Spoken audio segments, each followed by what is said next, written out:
I'm gonna let you in now, Ray. All right. Still got back in, Tony. Yeah, we might have that. Oh, Yeah, I'm gonna change that to boom. You go 85, we live.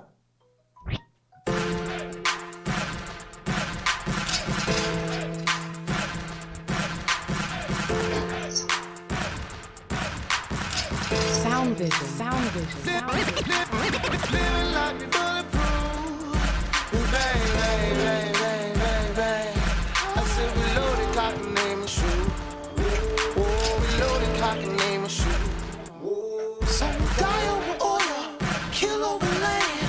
Charge them for taxes and blame Uncle Sam. Reasons your rights and charge you for nothing. Now who's really gangster? And tell me who's frontin'. Murder your sons, ravish your daughters. Here, overseas, and across those borders.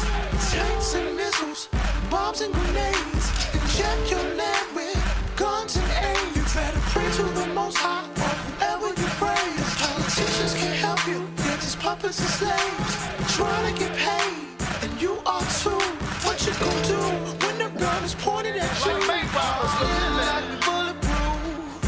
We bang, bang, bang, bang, bang, bang, bang, bang. Loaded cock and name and shoot. Loaded cock and name and shoot. We loaded cock and name and shoot. We gon' die. I said we living like we bulletproof. Oh, right, baby. Bang, bang, bang, bang, bang.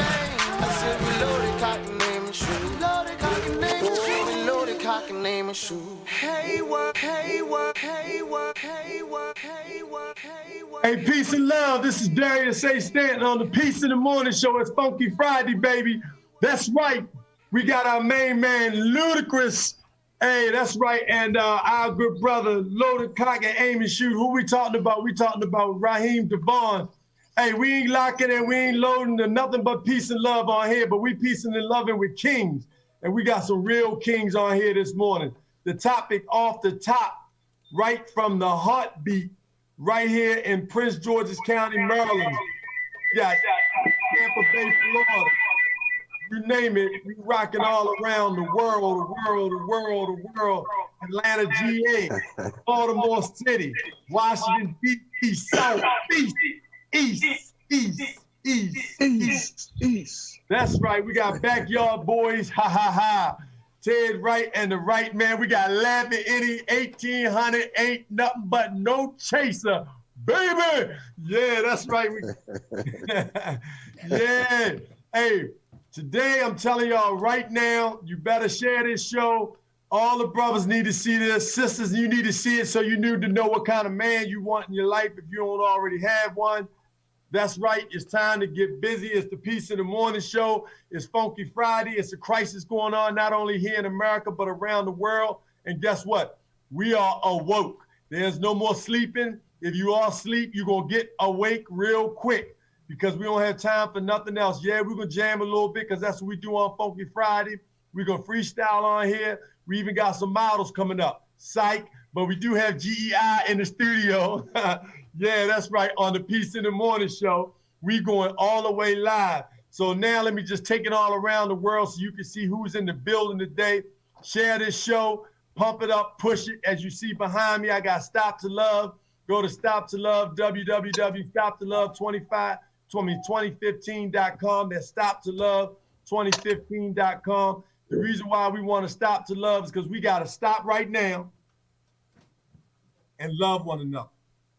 Come on now. Stop right now and love one another. So all the bickering, all the disappointment, all the mad, all the jealousy, all the envy, all the spitefulness, all the setting each other up, all the selling each other out, all of that, that's out the window. That's over with. That's gone, that's back, that's somewhere else. We ain't having it. So right now, hey, we going around the world. We ready to pump it up. And my main man right now, hey, DJ Five Star, go ahead and crank it up for us one more time so we can get people warmed up. Hey, share this, spread this, send it around the world because it's time to stop to love on the Peace in the Morning Show. We got kings in the building, and we ain't playing. These real men, real men. Come on, go ahead, Five. Yeah, Yeah, that's how we bump it up. We even got dogs barking in the background. Holla at your boy. Hey, that's right. You ready to rock, baby? Bang, bang, bang, bang, bang, bang. I said we loaded, cock and name and shoot. Oh, we loaded, cock and name and shoot. Some die over oil, kill over land. Yeah, going all the way to work, baby. All the way to work. Read your rights and charge you for nothing. Now who's really gangster? And tell me who's frontin'. Murder your sons. Stop right there, stop right there, Bob. Stop right there, stop right there, stop right there. Thank you very much. That's it. Hey, let's give it up for our homeboy, DJ 5 Star. If y'all don't know DJ 5 Star, y'all better look him up on Instagram. Y'all better look him up on Facebook. Y'all better look him on Twitter, on YouTube. 5 Star is an institution, baby. He's not just pushing music. He's pushing math through music. He has a DJ program that teaches science, technology, engineering, arts, and math. That's right. Check him out, DJ 5 Star. So if you have a summer camp that you're doing, if you have a program, an after-school program, you want your children to learn how to do music, how to do business, how to market, how to create the elements that put music together, this is who you want to connect with. This brother's an engineer from the Morgan State University. Our good brother, DJ 5 Star in the building. That's right. Hey, look, so the reason why I stopped it right there is because the lyric said, the gangsters. Who are the real gangsters? See, this is what America and the world has created an image of us as gangsters. But the real gangsters, that's not who they are. The real gangsters are the people who go out in the middle of the street, have people being peaceful as a mug on their hands and knees, their hands up, and you bring out horses and batons, and you bring out bulletproof, all kinds of rubber bullets and everything to move these people who are being peaceful. That's real gangster. So let's get gangster together. Gangsters are people who took BET and made it whack when they were selling crack and putting guns in our neighborhood. What I'm talking about is proven. Don't doubt what I'm saying. If you do, go look it up. Because what you're going to see this morning, you can verify. I have Dr. Frank Malone in the building, a commissioner from the 100 Fathers. This brother is all the way live. He's working with young men in Ballou High School. He's working with young brothers all over the District of Columbia. He has worked with fathers all over the country. He is working with brothers from around the world to improve fatherhood. He's not just talking fatherhood. He's created a fatherhood curriculum, right? This brother is the commissioner in the District of Columbia on the Fatherhood Commission for Fatherhood. He's appointed by the mayor. But all of those appointments are not what's most important. The most important is he's appointed by God, and he's brilliant, and he uses research, and he don't just talk it, but he walk it like he talk it. My good brother, Frank Malone, welcome back, welcome forward, because we got a new normal on the Peace in the Morning show. It's called When Kings Love on Each Other. What's up, Come Frank on. Malone? Peace. Lovely, brother. It's time. God has created this time for the black man to stand up and lead. This is the time that the black father's image goes across the nation and around the world. We're here, we take care of our families and children, and we are ready to lead. That's what's up. Love, understanding, purpose. This is what we're bringing to the table. And the 100 Fathers is looking to be the leader nationally. We're taking our program around the nation so we can get young men, older men, the eldest men, all on the same page in the spirit of the Million Man March. Come on. That same spirit Come on. lives today. Come on, brother. Let's lead. Did you hear the brother say in the spirit of the Million Man March? See, Yes, sir. come on now, y'all. Yes, If you yes, hit it, sir. how many brothers put your hand up if you was at the spirit of the Million Man March, right? Come on, brother. Hit it up. Yes, sir. That's what I I'm talking still about. got the button, baby. Come on, baby. Yes, sir. Long what's live up. the spirit of the Million Man March. Long live the spirit of the Million Man March. Long live the spirit of the Million Man March.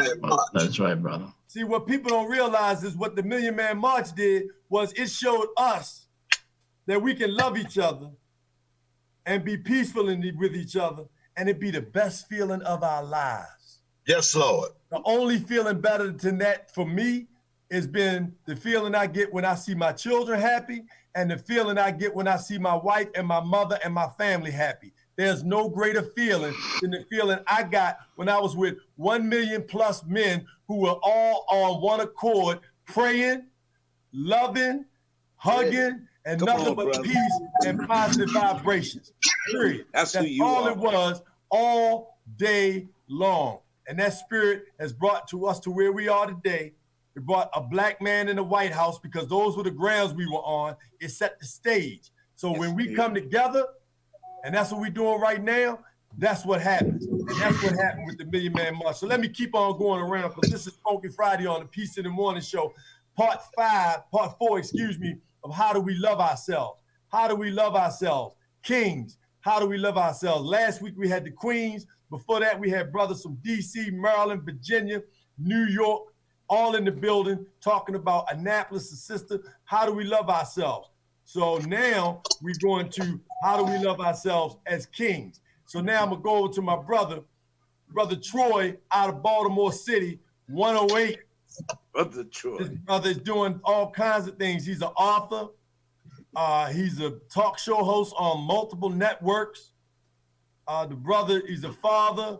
He's leading an organization that helps communities, helps people, but most importantly, he's helping men deal with themselves and learn how to love ourselves. Brother Troy, welcome to the Peace in the Morning Show, man. It's an honor to have you here, man. You know, I have much respect for people who are doing the work in the community, not just talking. See, a lot of people do a whole lot of talking. They do a lot of Facebooking. They do a lot of social media. God bless them for anything they pushing positive. But a lot of them talk, but they don't do a whole lot of walking in the street and in the community with our brothers. You doing that, man. So thank you for the work you're doing, you and the brothers that's working with you and sisters. Man, praise God, man. Thank you for having me on here, brother, man. This is, first of all, I follow your show. I love what you're doing, man. And I want to give a big shout out to my big brother and mentor, Frank Malone. I'm also a member of the 100 Fathers. Love what he's doing. Been out multiple times to support him and will continue to do that.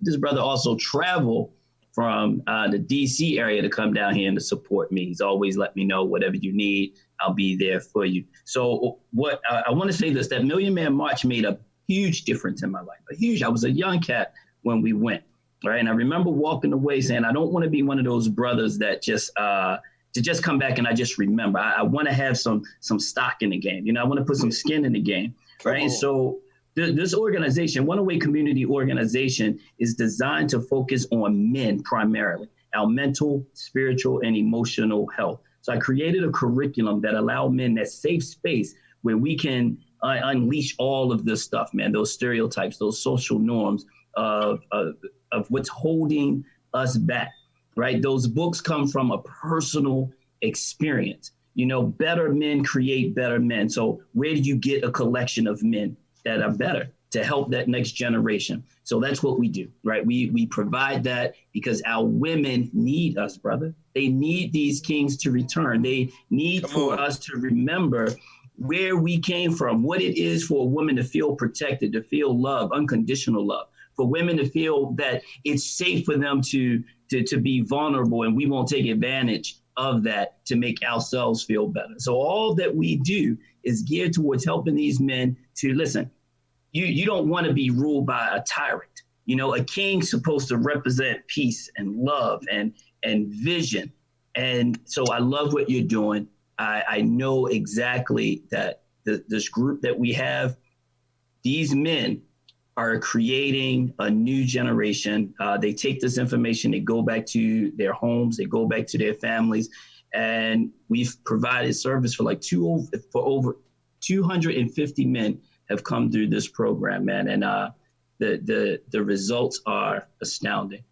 I truly believe that in order for you to show your family how much you love them, you have to demonstrate how much you love yourself first. Come on, brother. Yes, sir.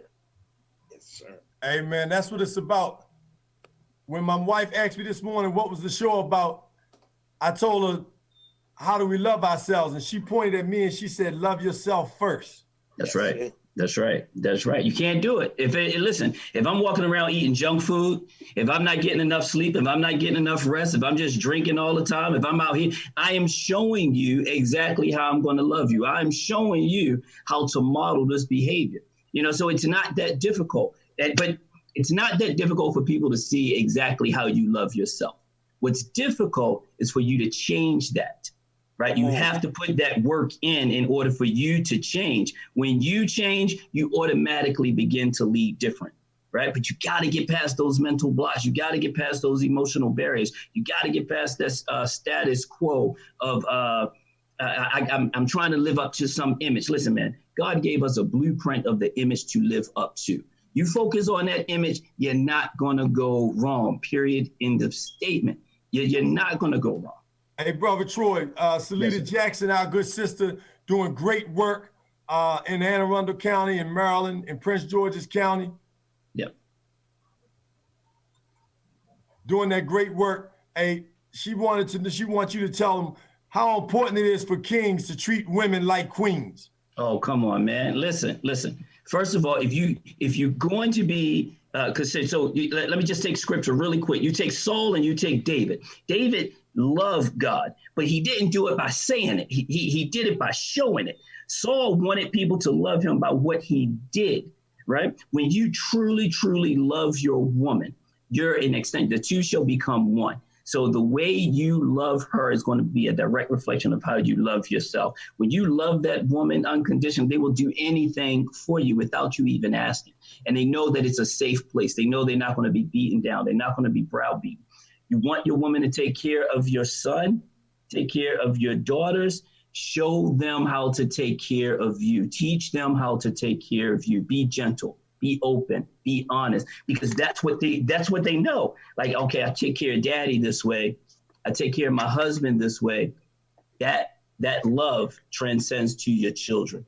Your children then take that same love out into the community. They're modeling exactly what they see. They model exactly what they hear, and they take that beyond. You want your woman to feel real good? Give her something to brag about when she's out there in the streets doing her thing, when she's worked, when she's at church, that, she can brag about the king that she has at home and the children, the offspring. That's why it's so important. You want to leave a legacy. What are people going to say about you when you're gone? What are they going to say about you? Are they going to say that you had millions and all this money? Or are they going to talk about how you loved and transformed people's lives because of that love that you extended? Now, that's what we do at B6. But I also want to say thank you, Brother Frank, because a lot of it comes from his leadership, brother. You the one, brother. I wanted to make sure that we got you in because I know you got to step away. I appreciate you joining us. At short notice. But I wanted you to get that in there, and I wanted people to talk about that. I'm gonna keep on going around the horn so everybody knows who's in the building. We're sharing this show. We got a lot of feedback on. People need to know that. While we're dealing with what we're dealing with, this crisis in America and around the world, people need to know that we're loving on each other. So we got also in the building our good brother from Annapolis, Maryland, by way of Atlanta, New York. They done started this conglomerate. They moguls, young brothers doing it. Brother Tone, GEI, that's right. Brother Tone, welcome to the Peace in the Morning show. Thanks so much for having me the other day on. Also, we got our good brother, Big Raymond Pack, also little brother from Annapolis, Maryland, doing big things, Big Dreamers, GEI Apparel. So, these brothers are doing it, man. I appreciate y'all being on the show. Thank y'all so much. Hey, Tone, man, just tell us about yourself and GIE, all the things that y'all are doing. I brought you on because I want people to understand what you can do right off the bat, how you can be creative. And you don't have to just do one thing. You can do 4 or 5 things, especially if you work together. And what I realized about your organization that you co-founded is that you don't just try to do everything yourself. You bring everybody underneath the tent. You brought Ray Pack and his dream, Big Dreamers, underneath Big Dreamers University underneath the tent. You brought the brothers that's rapping and hip hop doing their own music underneath the tent. You brought the sisters with their modeling, their fashion underneath the tent. You brought everybody under the tent, and that way you can get more done. Talk to us about how important that is and why we got to be pushing Black business and supporting each other from the young people's perspective. Yeah, strength in numbers. It's strength in numbers. So When we started it, when we started GEI, that was one of our focus points. Like, we don't want to just be, just me and my wife. We want to bring everybody on and give everybody an opportunity and create opportunity. A lot of times as being Black men, it's kind of hard to live out your dream because you don't get that same opportunity. So by us creating our own, we can give opportunity. So, okay, a lot of people probably wanted to play basketball, football. They probably couldn't make it, but they got other talents. So we was able to be like, okay, you rap, come on, we're gonna get behind you. Oh, you model, you draw, or you sing, or you promote, or you do film, TV, radio. I mean, we do it all. So we created that platform for everybody to get an opportunity, and it's just been beautiful. That's what we need, man. Right on, brother. Right now, more than ever, we got to be able to look. Hey, I don't have I'm not gonna be able to do it right now, but we're gonna put it in the Facebook link in a moment, right? This is so important that we stop supporting people who don't support us. Mm-hmm. You see these companies that they're putting out now that's supporting the Trump campaign. Okay, you got companies that support the prison pipeline. Stop buying that. Stop going to give them money. And brothers and sisters that's working in those places, they have to work there until they can get another job to feed their families, potentially, but let them do what they have to do so they can feed their families and take care of themselves. And the opportunity that they get to step off, if you have an opportunity for them, give it to them. But we can't keep giving our dollar and our money to people who do not care about our well-being. Hold hashtag, the hashtag for the first one for the day, hashtag hold our dollar. Hashtag hold our dollar. Go ahead, Brother Tone. I wanted to speak. I'm glad you said that because I've seen a lot of people talking about like Wendy's and Chick-fil-A. I just want people to be like, all of us are, we emotional right now, so we're willing to, do anything. I think people should research first before they start the boycotting because a lot of those businesses are franchised. I got a couple homeboys that own, Taco Bells and Wingstops and Chick-fil-A. So just be kind of research and do a lot of research before you just say, let's boycott Chick-fil-A, because it's not just a white-owned or racist-owned establishment. There's a lot of franchises in there that Black people do own. So I want people to be mindful of that. That's smart. Yes, sir. Well, that's an excellent point, man. I mean, you bring about a real point. It's real time. The one here in Prince George's County that I see they pack, they Black owned and they full of Black children that are learning Chick-fil-A has the greatest customer service of all the fast food restaurants, more than most restaurants for real, in terms of how they train young people with regard to customer service. They're very involved. Those Chick-fil-A's that I'm aware of are very involved in the community. They do a lot of giveaways, so I recognize that. So that's really a tough road, right? That's really a tough situation. So I will say this, and I said this from the very beginning of the show, and what we always promote on the Peace of the Morning show, do your homework and your research, right? Mm-hmm. And give to people who give to you. So if you know there's somebody in the community and they're giving, then give to them. But if you know that these nail salons have never given a dime in your community, these liquor stores have never given a dime in your community, these other nail salons have never given a dime in your community, stop giving to them. And I'm gonna stop yelling because my wife already told me, stop yelling in the phone. So you gotta forgive me, brothers. Hey, man, and sisters. Now I'm gonna turn it over to my big brother, Big Dreamers Apparel founder, GEI Ray Pack. He coaches an organization, sports organization, working with young people. He works in the school system. He's on the front line. Come out of his pocket, he and his wife. Unmute your link, brother, so you can jump on. Right now you're muted, but you want to make sure. Yeah. Yeah, there you go. Unmute your joint one more time. Gotcha.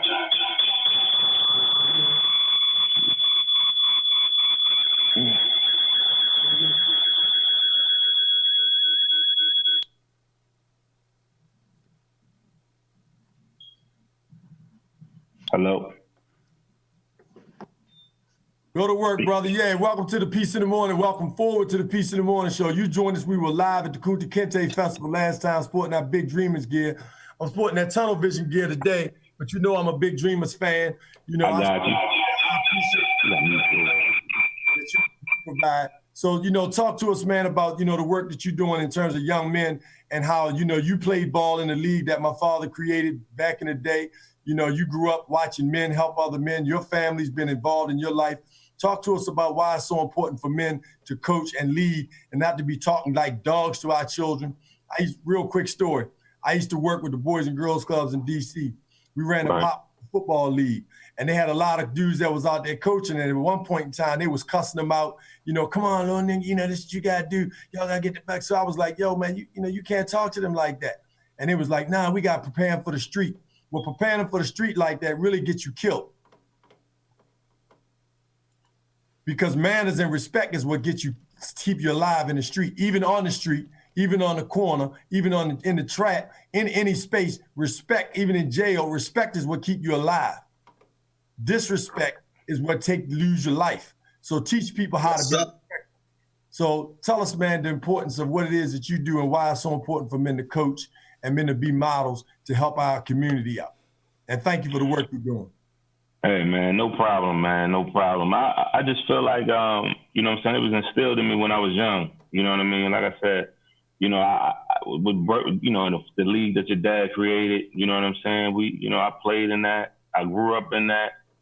And, you know, one of the biggest things that I say to my guys and guys that I coach, you got to give back to the game what the game gave you. So it doesn't matter the aspect. So if you go on and you know, you play basketball or whatever the case may be, or you played, and you got to give back to that sport whatever it gave you, and that is by either coaching, mentoring, training.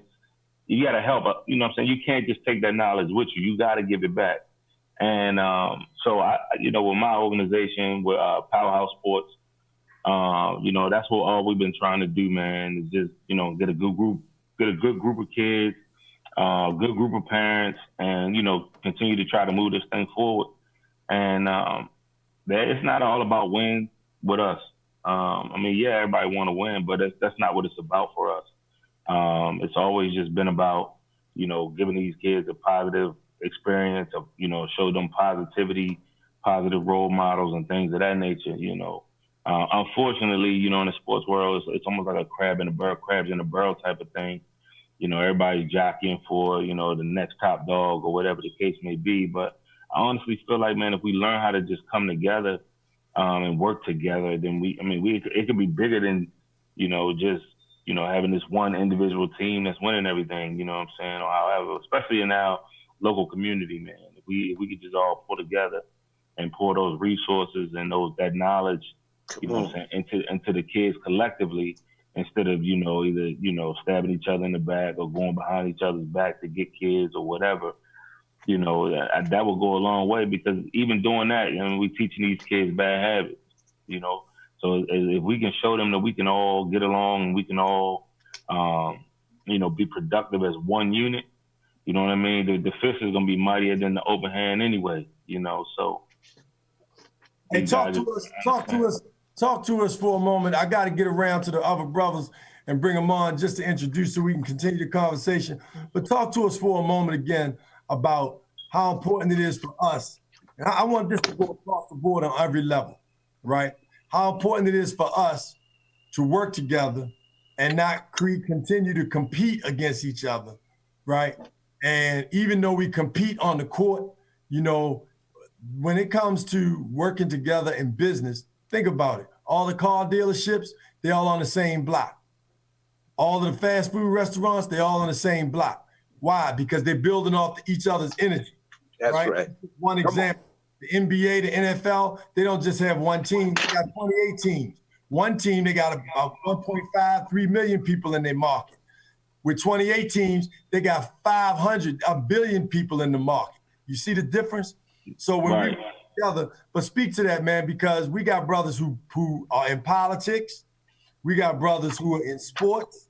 We got brothers that's coaching, that's teaching other young brothers, nah, we don't fool with them because they from such and such team. Nah, we don't fool with them. Man, we dying in the street, yo.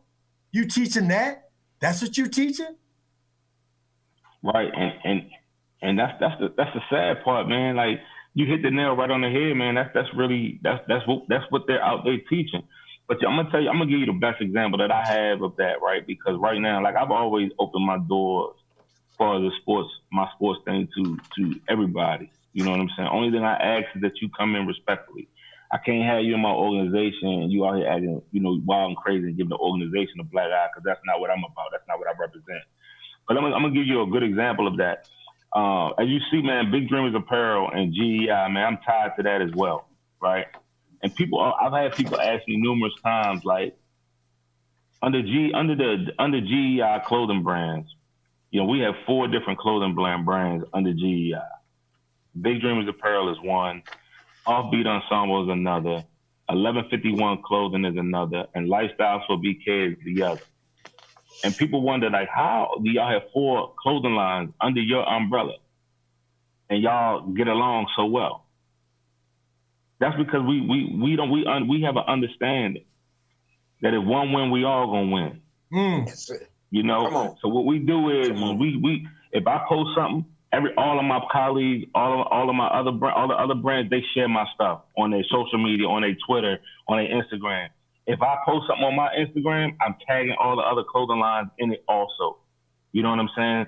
So it's just that's how we able to sustain. That's how we do what we do over here at GEI. We don't hate on each other. If you follow me on social media, I might have on some 1151. I might have on Lifestyle for BK, even though it's my own brand. But guess what? They're my brothers and my sisters. You know what I'm saying? So we all in it together. And that's that right there. Darius is exactly what it's what it's about, because again, like you said, the NFL got multiple teams. Each team got a different market. Lifestyles for BK, that's in Brooklyn. Offbeat Ensemble and 1151, they based out of Atlanta and tied to Maryland. Me, I'm up here in Maryland. So when we reach these different areas, and we reach these different areas and these different platforms, man, we just share each other's stuff. When I first met Tone, I asked Tone, like, man, what I got to do? You know what I'm saying? What's my contribution or what I got to contribute to be a part of GEI? That man flat out told me, there's nothing. All you got to do is just share our stuff. You share my stuff, I share your stuff, we in it, we good. And so from that, we just grew.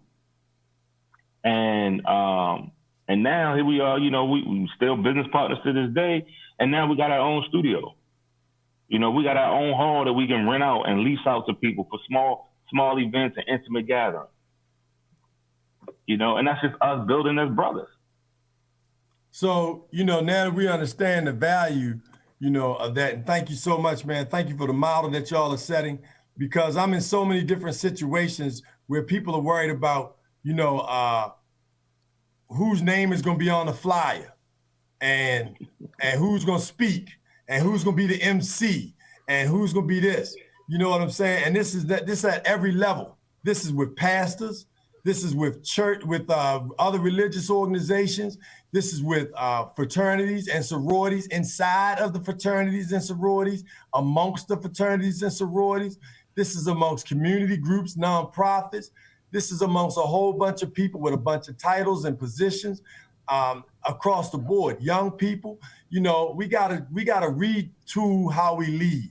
The reason why we've been in the same position that we've been in the United States, in Africa, and other parts of the world is because we have taken on the shape of our container. We have taken on the shape of our container. That means that we are following not white supremacy, insecurity. We have taken on the beat down model versus the build up model. See, right. And that's why the pyramid today, because they were built on the build up model, not the break down model. See, in politics today, they got people, you can't do this, you're not gonna do that. What are you gonna do? Tell me as my presidential candidate, what are you gonna do for my community? How are you gonna stop us from going to jail? How are you gonna make sure that we get the mental health treatment that we need in all of our communities, not just black houses, but the poor white houses, but the people that's teaching children how to hate? How are you gonna deal with their mental health? You can take the guns out their hand for a minute, but they're going down the street to their neighbor and get some more guns. Are you kidding me? They're teaching their children how to HATE because you are allowing them to do that. You are not educating them. You're teaching black people and white people when they came to America that we were slaves. We are the originators of math, science, art, engineering. That's right. Teach, brother. Original. Teach. So why are you not teaching that? We need to be educating our people on that. Yesterday, I like to give the sister credit because the sister is brilliant.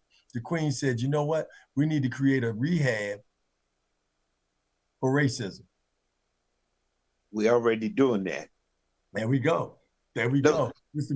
Can I just say some of these brilliant young brothers?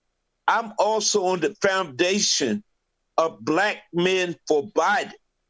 I need y'all to come to the table. If you don't come to the table, you're going to end up on the menu. We're black men across the nation that's speaking up for what we got to have moving forward. These some brilliant entrepreneurs. We talk about economic generation. We need them at the table. When the money gets given out, they need to be at the table with us. Hey, you're right, Brother Frank. I'm going to keep it moving. Thank you so much. We got to be able to, Brother Frank hit me with that yesterday, and it took me a lot to be able to eat that pot, swallow that pill. What I do understand is we got to vote, and we got to vote. We got to be able to educate people that we need to change on every level. We're not just talking about changing on the presidential level, but we got to be able to change on the congressional level, the senatorial level. We got the legislative level in the state of Maryland, in the state of Mississippi, and the state of Georgia. We got to be able to do it at the city council level. We got a young brother in Annapolis, DeJuan Gay. We got to support the brother. We got to wrap our arms around him. We got to make sure that we the ones that's financing and supporting this campaign. We the ones that's showing up at his events and making sure that he has what he needs. We the ones that making sure that he's protected while he's out there on the front line fighting for our young people. We have to be supportive of our young people. We can't keep pointing fingers and blaming them. And as a matter of fact, I want to introduce now a good brother from Annapolis, Maryland, just graduated from Frostburg State University. He like to say he's from the neighborhood Robin Hood. He's living in town right now. He got a poem that's a get up, get down. Oh my goodness, this right here. And he's my cousin, my brother, this young Harold Mo Lloyd Jr. Yo, what's up, brother? Welcome to the Peace in the Morning Show, and congratulations on graduating from Frostburg State University, brother. Thank you.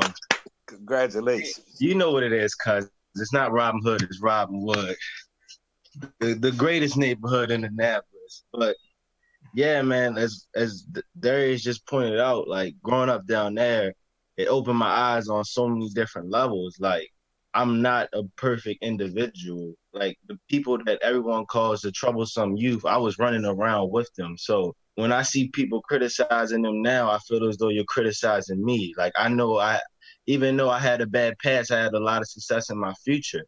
And when I look at anybody I grew up with, when I look at the youth now, I know that they can change their life around as well. And that's one of the main reasons why I decided to create a nonprofit organization, so I can go back into that community and I could be on the front line helping them, because in the midst of this Black Lives Matter trend that's going on, well, not a trend, the serious situation, I like to say all Black Lives Matter, even the ones who are voiceless in those neighborhoods, because a lot of them don't even think that their lives matter. And I think that's a critical issue, When the youth right now, while we're out there leading the protest, I'm out there preaching to my brothers from these neighborhoods like, bro, y'all matter too. Strength in numbers, bro. We all need to be out here. Even though you may be beefing with somebody from another neighborhood, just imagine you in the car and you're driving to the neighborhood. Y'all about to go fight those other groups of individuals. And as you're driving to that neighborhood, you get pulled over and then you get racially discriminated by a police officer.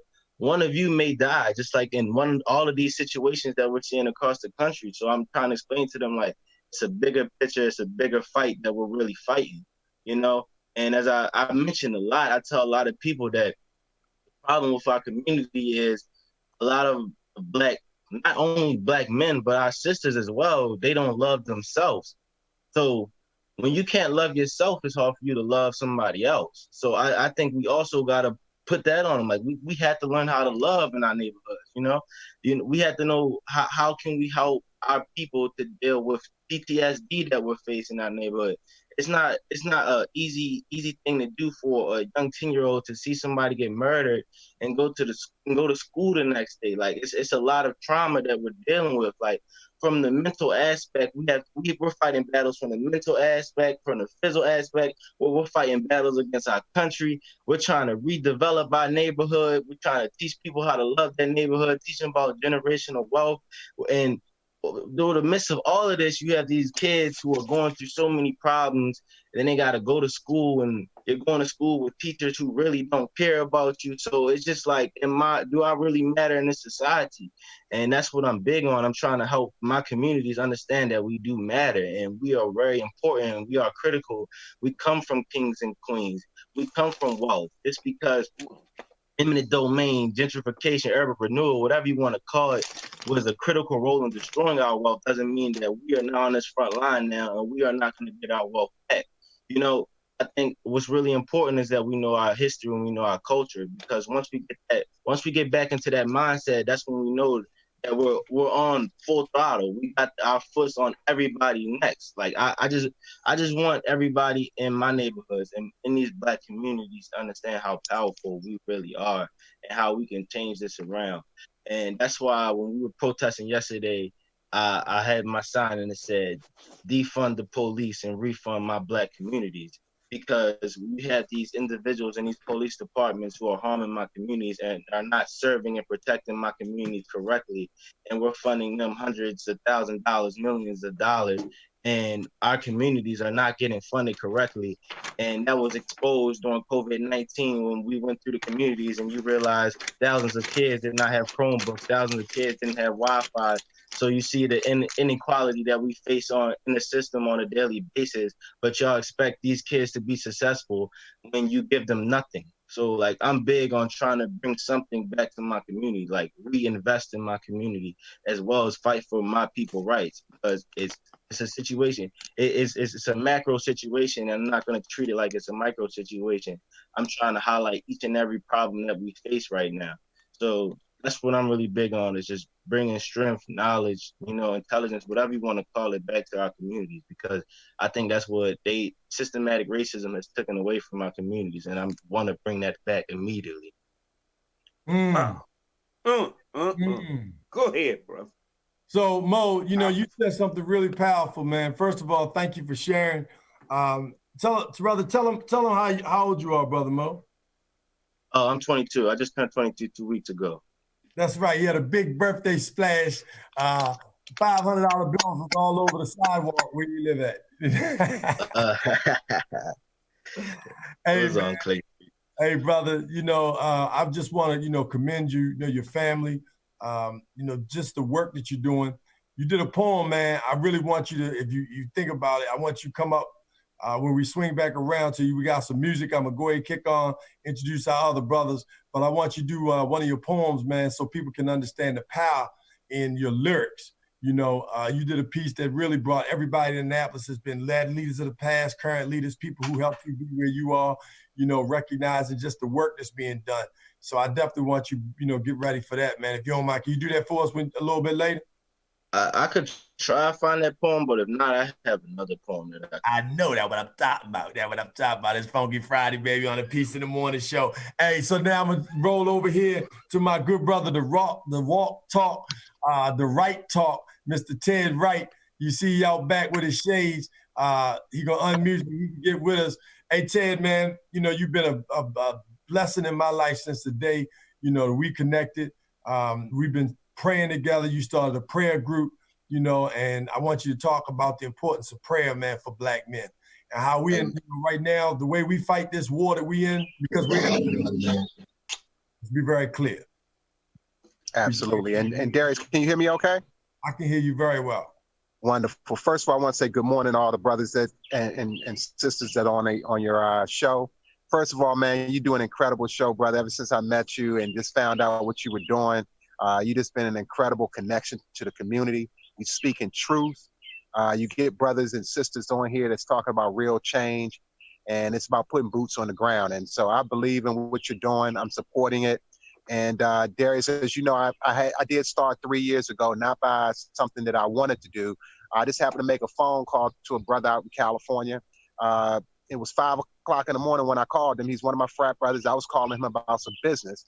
Didn't remember that the 3-hour time difference was going on, but he happened to be reading the book of Proverbs.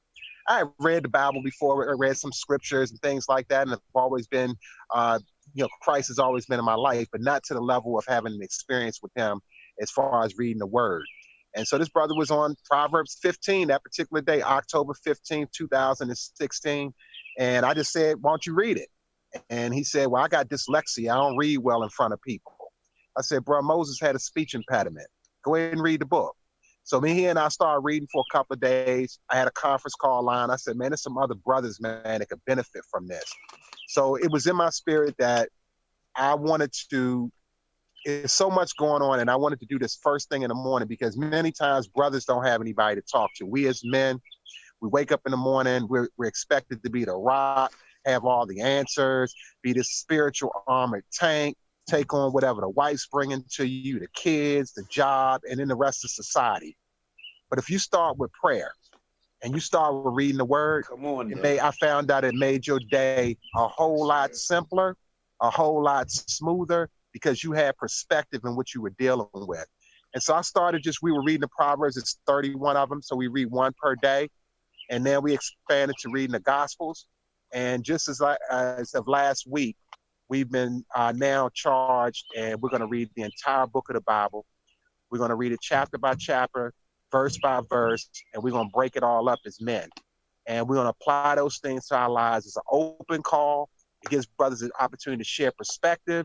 And we can take the world events like this pandemic. We can take the protests, all of those things that are happening, and have conversations about those things together and put them in perspective, so that when we go out and address the world or deal with social media or whatever, we can be putting the right messages out there of peace, collaboration, and hope that this thing can actually be fixed and things can be turned around. And men, if you can't lead your house, you cannot lead your house. If you're the head that God called you to be, you cannot lead your house without having the word.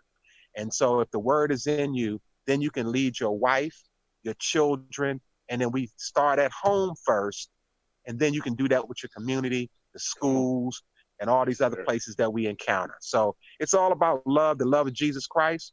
And if you can deliver that to people, it will solve so many of the things that we're bickering about. So thank you, Darius, for having the opportunity to jump on your show today, man. I feel privileged, and thank you.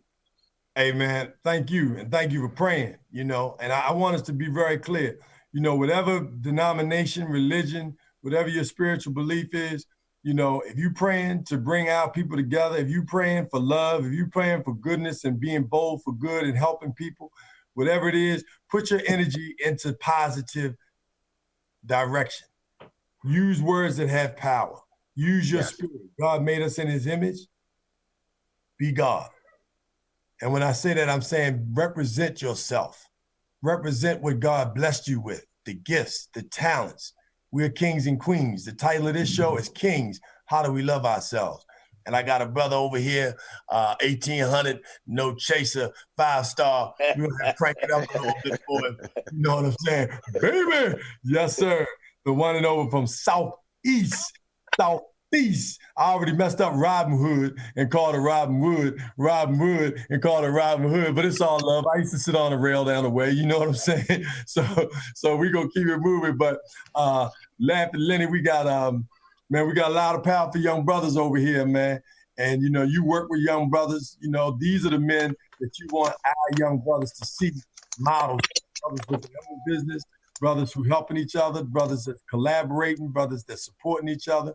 You can talk to a brother in a minute that is doing phenomenal work where men are helping men build businesses all the way up from the top and the bottom. And they do well when everybody else in the group do well. Hey, Laughing Lenny, holler at us, man. What's going on with you, brother? I see what's going on, and I know you boiling. Man, I want to say what's up to all my kings, man. Hey, man, I want to applaud all y'all, man. I'm going to tell you something that blew my mind where I couldn't get on at 9 o'clock. I was going to get my medicine at CVS. The gas station is right across the street from CVS. I see 2 young cats at the gas station. They're asking people, can they pump their gas? So I pull up. You know, I said, I'm going to run in and run back out. So he said, man. He said, can I pump your gas? I said, nah, my king. I said, I got it, but here, I'm going to give you, and, you know, I gave him and his brother some. I know they were, I thought they, you know, they boys. So I reached in my pocket. I gave him some money apiece. So boom. He looks at me and he said, thank you. So I said, you know, peace and love, you know, peace, my king, and love you, black man. So he said he's trying to get some money to buy his mother some flowers and a card because the day is her birthday and she's dealing with breast cancer. So I said, okay, cool. I take him to the CVS with me. You know what? I said, don't worry about it. Get the flowers, get the card. So, you know, I get the flowers card. Came up something like, I ain't know birthday cards at CVS cost like $5. Man, they cost about $5. I'm like, good God, I'm going to keep this $1,800. Good Lord. So, you know, the flower, you know what? Look, the flowers is like $12. So I said, you know what? No, God, you know, I said, God put it on my mind, but I said, Lord, geez, you ain't put all this on my mind, did you? And so look, so anyway, I gets it for him. So look, I said, you know what, I'm gonna call, yes, you know, I just want to call your mom to tell her I'm gonna keep her in my prayer.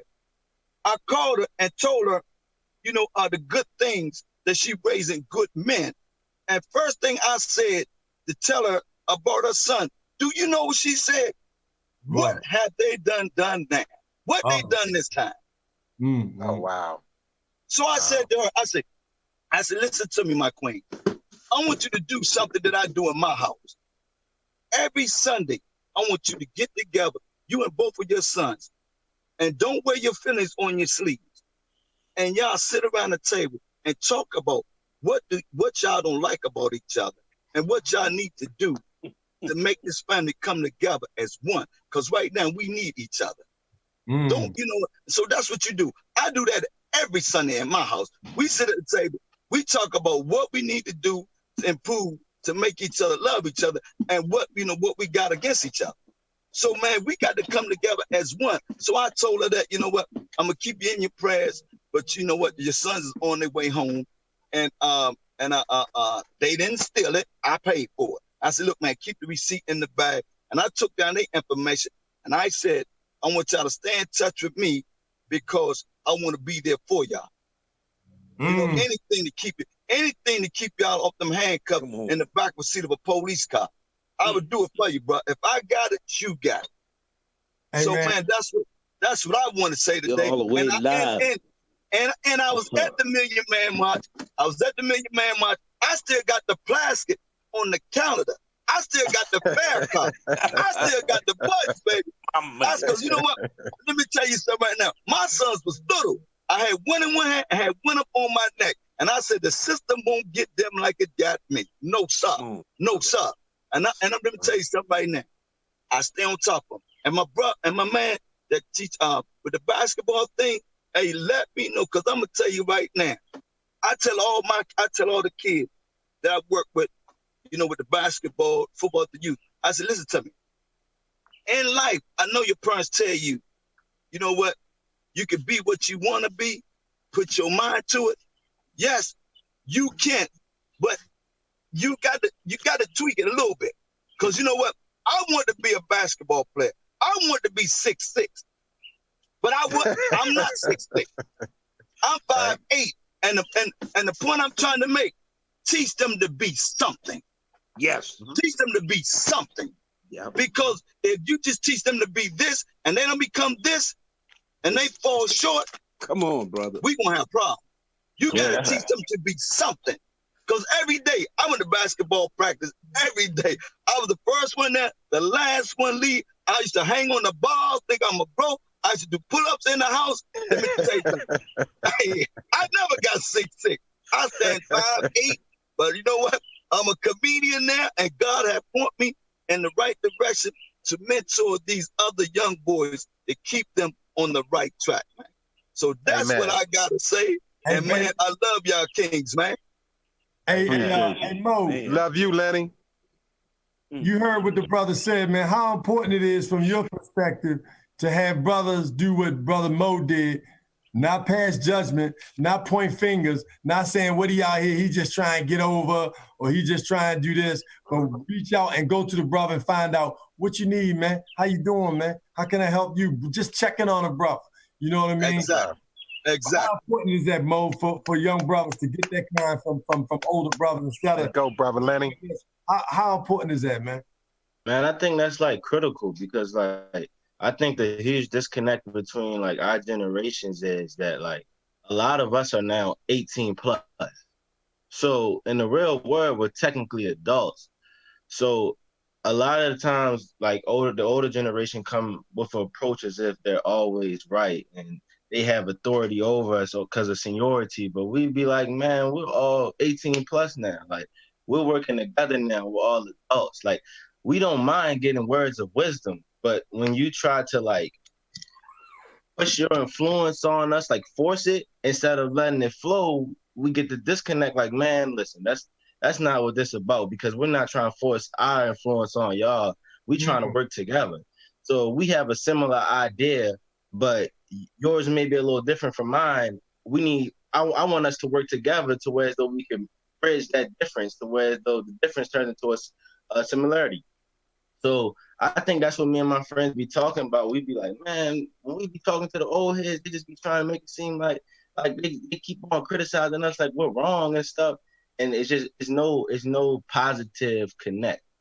And I think for a long time, it was just like we weren't talking to the old heads. Even like growing up, like they may mentor one out of my 15 friends. So the other 14 felt neglected the whole time. Like, yo, we had no connection with them. And like, since that's like one thing about me, even though I'm in my mind, I'm like, man, they probably was busy. You know, we all have busy lives. So that's why I be trying to like get as much involved in the communities, going to the centers, rapping to the kids as much as possible, because I know that if I don't talk to them, somebody with a bad influence can talk to them. Like, hey, little youngin', come right here. I know you 14 and I know you need some cash. Stand on this corner and sell these drugs from me. Instead of my positive influence. Hey, bro, look at this video about Black history. Hey, bro, look at all these job opportunities you can have after you graduate college. Hey, bro, look at these historical Black colleges and universities. Look how many beautiful Black women are on these campuses. You know, I just be trying to connect to them in a way when I was their age, how I used to think like, oh, yo, I know what I wanted to do and I know what influenced me. Like a lot of youngins play sports. And then when you get to high school, you start playing sports, you want to impress the ladies. So I be trying to get to approach with them like, yo, how can I help them impress the ladies with a positive influence? So I be explaining to them like, man, look, I went to college. Girls love the fact that I went to college. I come back home and everybody's like, oh my gosh, you're amazing. I'm like, I be trying to influence them to be leaders. Like, yo, you got to step out of the norm. I'm like, a lot of people in our neighborhoods are selling drugs. A lot of people in our neighborhoods are going to jail. How can you be different? Not a lot of people in our neighborhoods are going to college. So you're doing something positive and you being different. Like that's the type of approach I be coming to them. And also like I treat them like they're my age. Like I be like, hey, yo, here's my phone number. Hit me whenever you need me. Follow me, add me on Facebook, Twitter, whatever. I'm always gonna be there for you, bro. If you try and chill and I got time, I'm gonna pull up on you. Like, we all gotta work on our relationships with people who are younger than us, because that's how we build the gap. Because even I had to build my gap with the 10-year-olds. So that's why I'm always there for them. And another thing that I hate that is true, but in low-income Black communities, there are a lot of households that are matriarchs, where the mother runs and the father may not be in the life, not by force as well as though they just neglecting the kid, but let's be real. Systematic racism is the reason that a lot of Black men are in jail. So their pops may be in jail. So, you know, being another role model to them, another Black leader, I can help them. You know what I'm saying? Because I don't want the cycle to continue, because it's the honest truth that sometimes the cycle continues when a Black boy's father is in jail, he may end up in jail just like his father. You got to think when you don't have a leader or you don't have nobody to look up to, it's so easy to look up to the streets, because that's the only that's the strong figure as far as I'm not gonna say aggressive, but just like dang, I don't even know what word I want to say, but like, bro. Can I piggyback off that right quick, man? Go ahead. Okay, well, you know what? We can learn so much from each other. But I say this here, man, and I was in the barbershop yesterday and we had a conversation. And I was telling the young guys and the older guys, the best kept secret is Black history. Once we know who we are and where we came from, and we can come together as one, we got the money. We got the money. We spend over billions and billions of dollars every year just at entertainment. So once we come together and find out who we really are, man, do you know how much we can conquer? And you know, off the subject, back on the subject, I'm in the barbershop yesterday. That's why I said we can learn for the young. So, you know, I'm getting my head shaved. Yeah, I'm getting my head shaved. So I'm telling my barber, I said, look, man, when you hitting it from the back, you got to hit it right, man. So my son said, yo, daddy, ho, man, you got to listen to what you saying. you got to say no homo. Man, I'm 56 years old. I'm a grown man. Listen here, if you want a tip, when you hitting it from the back, you better hit it right. That's all I'm saying. So my son, they're like, yo, daddy, what's wrong with you, man? You can't talk like that now. So now you telling me we got to say no homo when we talking now, we grown men? Come on, man. Come on, man. Come on, talk to me, y'all. Talk to me, man. Talk to me, man. You know, things change. When we hear certain stuff that y'all might have said, we be like, whoa, that just don't sound right saying it like that, you know? As times change, we started changing too. Like, wait, that just saying it like that, we don't normally hear it. Like, it's not a normal phrase to say in the barbershop. So everybody like, wait, we don't see that phrase here. But you know what? That's your generation. And our generation, hey, listen, our generation, it wasn't no homo, no nothing. Listen here, you want a tip? Listen here, you cut my hair right, shape my mutt, shape my beard, or shape my goatee up right. And man, another thing, man, when you hitting that shape up on the back, man, you got to hit that thing right, bro. You slipping last time. What? So you telling me I got to say no homo? Man, I'm 56 years old. Do you want a tip? Oh, you don't got. Only thing you got to say is when you hit the back of my head, and it changes the whole dialogue. Everybody will look at it differently. But when you leave out a word like the head, it's just like, oh. I said that. Hey, look, I said that. But my son said, Daddy, take the word hit out. Don't say hit at all. Don't say nothing with hit. So I'm like, listen here, bro. Listen, I tell you what. Do you want a tip? Do you want a tip? That's all I'm saying. You better hit it right. You better hit it right from the back, huh? Yeah, and that's how man Lavin Lenny, Southeast DC, all the way 1800 No Chaser, and Earl Mo Lloyd. That's right, making that intergenerational connection. We together, man. So all that we not together, we together. And when we not, and you see somebody walking that way, you pull it in, right? Pull people up, man. You know, you see the bickering on Facebook, you see the bickering on social media, you see the bickering in the meet. Pull it up. You know, another brother say, yo, man, come on, we got to sit down, man. We don't have time for that. They are on the back of pickup trucks shooting us in the street. They're seeing us walk down neighborhoods that they don't even belong in and acting like they own it and want to know why you there just so they can create a situation. They're getting on the phone and they calling people up and saying, I'm being threatened by a black man with a blah, blah, blah, blah, blah, so the police can come with their guns drawn. You see what I'm saying? Exactly. That's happening. We are not going to war. We are at war. The only difference now is we are no longer laying down. This is Darius Say starting on the Peace in the Morning show. It's time for the funky sound because it's Funky Friday. And even though we going to get on up, on the good up, that's right, with my good brother DJ 5 Star. And then we're going to bring Hazar to the building. He's going to talk about how men build men from business, one business to another. You win, I win, our whole community wins. Hashtag this, win, win, win. Come on, 5 Star. I just want you to be great. I just want you to be great. I just want you to be great. Paradise, I see you on the check-in. And you don't want to be I want us all to be great. One time for Easy Jackson for this record right here. Let's be great. I just want you to be great. I just want want you to be great. I just want you The Baltimore to be County great. African American Cultural Festival want to check in. Thank you, Miss And Cookie. homie, if it seem you never see me, no, I'm working, I'm great, I'm trying to get straight. I just want you to be great. As the sunlight rises to meet us, another day rises to greet us. People, places, and things that tried to delete us couldn't beat us, couldn't be us, now they see us. I am not the twinkle on the brand new Breitling. I am the light shining when the night gets frightening. The truth is shock value, get your life on right swing, and I ain't no saint. I met Jesus at the pulpit, found God in self, decided not to forfeit. From life, done right, done wrong, apologize. Done things that made it so hard to smile inside. I know you going through it, trust me, I know. We all coming from a memory, it's helping you grow. So get your back up, head high, shoulder square, get them squares out your circle, love until it overbears hate. Only you can get yourself into a better place. I want you to be great. I just want you to be great. I just want you to be great. Only you can get yourself into a better place. I want you. Only you can get yourself into a better place. I want you. Only you can get yourself. Only you can get yourself. Only you can get yourself into a better place. I want you to be great. I just want you to be great. I just want you to be great. Even if it means you gotta leave me, and you don't wanna be babe. Look, baby, I'm straight.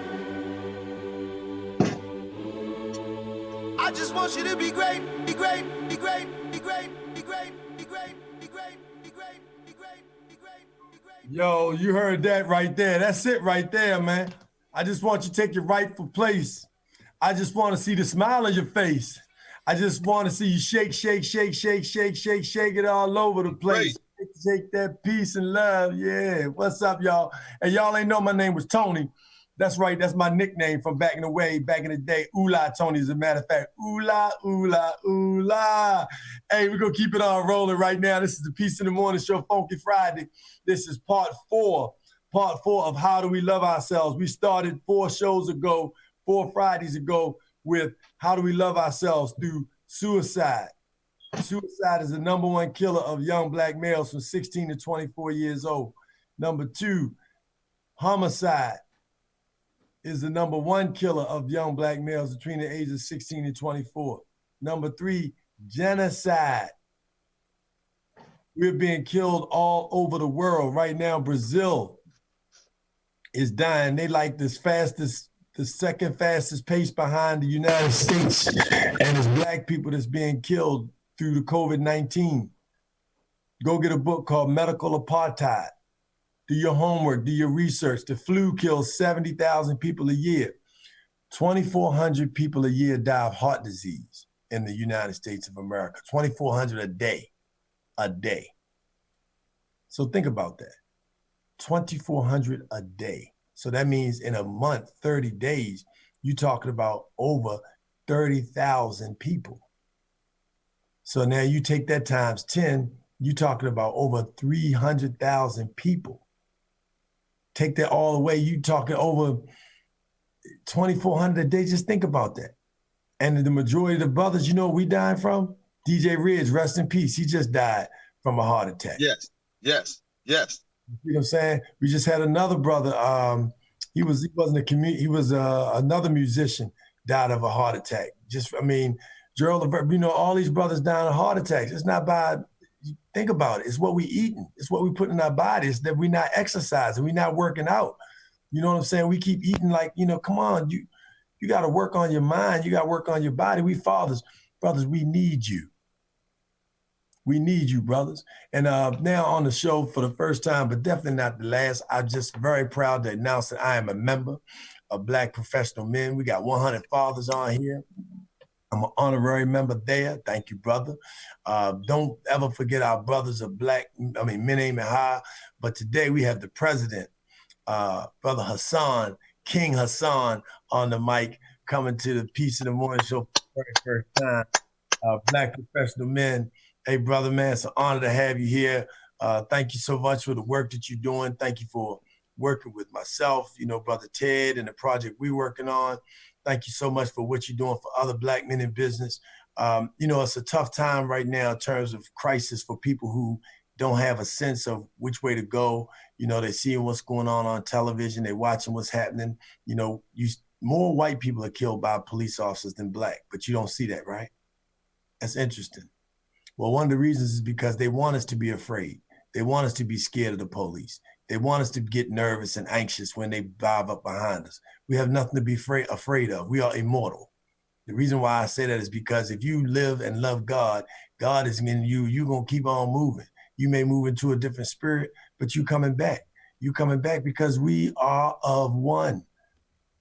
Do we come from the sun? Did you ask yourself the question, why are we being hunted?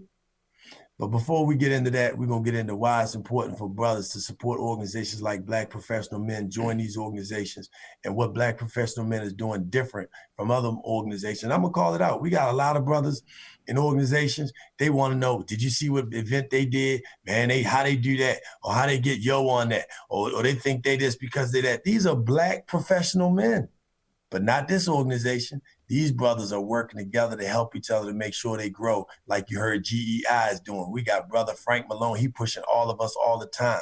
You know, these brothers, we pushing Ted Wright. He pushing brothers all the time. He pushing me constantly. He hooking me up with constantly connections that's beautiful, helping me, helping our business. So, brother, take it over. Brother Hassan. Thank you. It's a pleasure to be here. Much respect to the young king that was expressing how he feels at the 22-year-old. I feel like I'm coming back to the future from hearing that. But with Black Professional Men, our mission is to ensure the future of African-American males. We simply believe a stronger man makes a stronger family, makes a stronger community. Recently, we just did a real talk about George Floyd, and we came up with a simple path, right? And it's still in line with our mission, but that path is we want to be able to help men understand they need to protect themselves, protect their family, and then protect their community. And it is easy to say, hey, you need to protect yourself, you need to protect your family, you need to protect your community. It's easy to say that. But the piece that we realize is that a lot of our men don't know how. And everybody assumed that you should know how. So we're not trying to say you need to do these things. We want to help our men learn how to do these things. And so we are really working to remove the instrument that is causing the wound. And, you know, a lot of times people are not even able to really understand what that means, because a lot of times people want to stop the bleeding. And if you're stopping the bleeding, you're not stopping the cause. So we want to make it so that, you know, like how the brother said, how kids don't have the laptops and stuff like that for schools, but we want to make it so that they don't even have to worry about having those kind of limitations.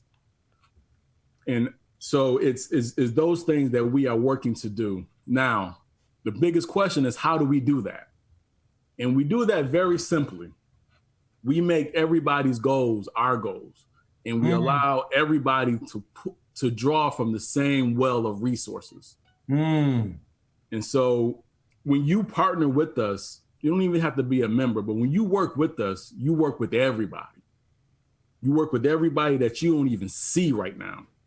And we're able to pool together resources to help you accomplish your goal.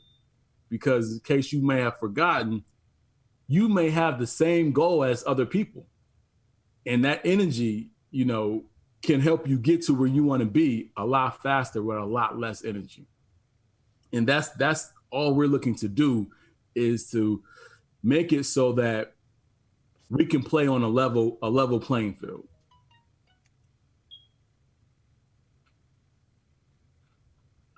So we have an event coming up, and this is a great example of our process. So we have an event called the Black Fathers Conference. Now with this event that we're doing, it arises from one of our partners' goals is to be able to provide a lot of content to Black men. And so we have a partner that has a virtual platform that allows up to 100,000 people to be on it. We have a bunch of resources, a bunch of partners that provides outstanding content. So we're able to put all those things together. And what do we got? We have a annual Black Fathers Conference where we're able to pool together 100,000 Black men from across the world to get this information. And guess what? Guess how much it costs them? It's absolutely free. So everybody's able to win. Everybody's able to get what they need to get out of it. And it's just simply Amen. Plug and play. Amen. Congratulations, my Hassan. That's indeed. Yeah. So, you know, what I heard you say that was so powerful, man, is that, and I want you to repeat that, you know, the philosophy of how everybody wins. You know, we want to bring everybody to the table. What can we do to help you win? You know, just share that again, because I want people to understand the significance of that. You know, that's the theme that's been going all day long, is how these brothers, when we're able to love ourselves, we can love everybody else, but you got to love yourself first. Exactly. So, I mean, so essentially what we want people to do is have their goal and work with us to help them accomplish their goals. And we can have them draw from the same well of resources that other people draw from. And it's simply that. Now, I have this conversation a lot, and people say, well, what's in it for you? Well, our mission is to ensure the future of African-American males. That's been our mission since 1991. And if you are an African-American male and your goal benefits your future, that's our benefit. Hey, man, let me tell you something right now. You got GEI in the building. Hey, Tone, can I get your support, man, to support that Black Professional Men's Fatherhood Conference? Yeah. There you go. Say that again. Can I get you on right now to commit to GEI to support that Black Professional Men's Fatherhood Conference? Definitely. Just send me the information. We on it. We already put the information. The link is in the Facebook chat right now, but we'll make sure you get it. That was 100 Fathers Incorporated. I don't even have to ask the question, but I'm gonna ask anyway. Go ahead, unmute. We got you. That's automatic. Plus, I need that, brother. We get ready to take out chapters across the country. I need that, brother. We get ready to make a move. I need everything he got. We're in. Done deal. Hey, brother Ted, we already know. Man, you ain't got to ask, brother. You already know, man. You already Whatever I got to do. You're already in there. Yeah. Hey, brother Mo, hey, brother Lloyd, I'm already going to ask you, brother Hassan, if today, you know, we can get you on as one of the speakers, man, so because people can need to hear how fathers and brothers need to communicate with young brothers. You can bring that to them. Man, look, Lloyd, we're going on a world tour, brother. All right, right now, I'm just putting it out there. We're going on a world tour. You are going to be the platform speaker. You are going to be the one that reaches young brothers all over the world, right? And the one thing I just want you to remember and continue to push and promote to all the people, which you already have in your heart, but it's important for us to do that, is to remain humble. Humble. Yes. Yep. Yes. And remain what you also already have. And if you didn't, I would tell you, not in front of everybody, I will pull you aside, but you already have it. Remain coachable. That's it. That's it. Hey, Jordan had a coach. I'm a Kobe fan, but I'm gonna let that slide. Huh? I'm a Kobe fan. Don't miss that. I'm gonna let y'all see it. I'm a Kobe fan. Kobe had a coach too. They all had a coach. Hey, young King, can I give you something to consider? Yes, I'm listening. You don't know what you don't know. I need you to let that sink in, because I know you mentioned before how people would come to you and that's older than you and they make you seem like they're not giving you a voice, right? And so I didn't understand this until I heard you just now, is that when I was your age, I felt the exact same way, right? And as I'm my age now, when I talk to you or to brothers your age, I do the exact same thing that those men did to me because I didn't know what I didn't know at that point. And it didn't take me till many, many years later to understand I didn't know anything. But when I was your age, I knew it all. So we're trying to help you. Like if you're playing a video game, you get a cheat code, you get to skip steps. We're trying to get you that cheat code so you can skip steps. And so when you reject that cheat code, you got to go through the whole process. And you got to come and get all the bruises, all the cuts that we got. And so you already know if you take that cheat code, you're going to get there farther, you're going to get there faster. You know, so like even one thing now, you're 22 years old, right? Yeah. Have you even looked at getting a $1 million life insurance policy? Oh yeah, I've been on that. I got a couple of friends, they're 23, 24 years old. They big on life insurance. And I told them how we need to start emphasizing that in our communities because there are a lot of people who don't have life insurance. On top of that, like, may everyone so rest in peace, but I don't mind donating to GoFundMes. But before GoFundMe was a thing, it was at times where people couldn't afford to have a funeral. And that's why we need to start emphasizing on how important life insurance is and why you need those type of policies, especially in our neighborhood where we're fighting two wars. Brother, but let me share this with you though, right? You're 22. You get a policy right now. By the time you're 35, you don't have to pay on it anymore. Yeah, I know that. All right, but you also know when you turn 35, it's now become income to you. It now becomes what they call a side hustle. My friend, like I had a whole conference with, he works for Prime America, broke all this down to me. Okay. Hey, so see, you know, the beauty in this, right? This is what I love. My grandfather told me, first of all, thank you for coaching. Thank you for being coachable. Thank you for sharing what you know. And see, that's what we need to do. We need to have real conversations. What you just watched was a real conversation.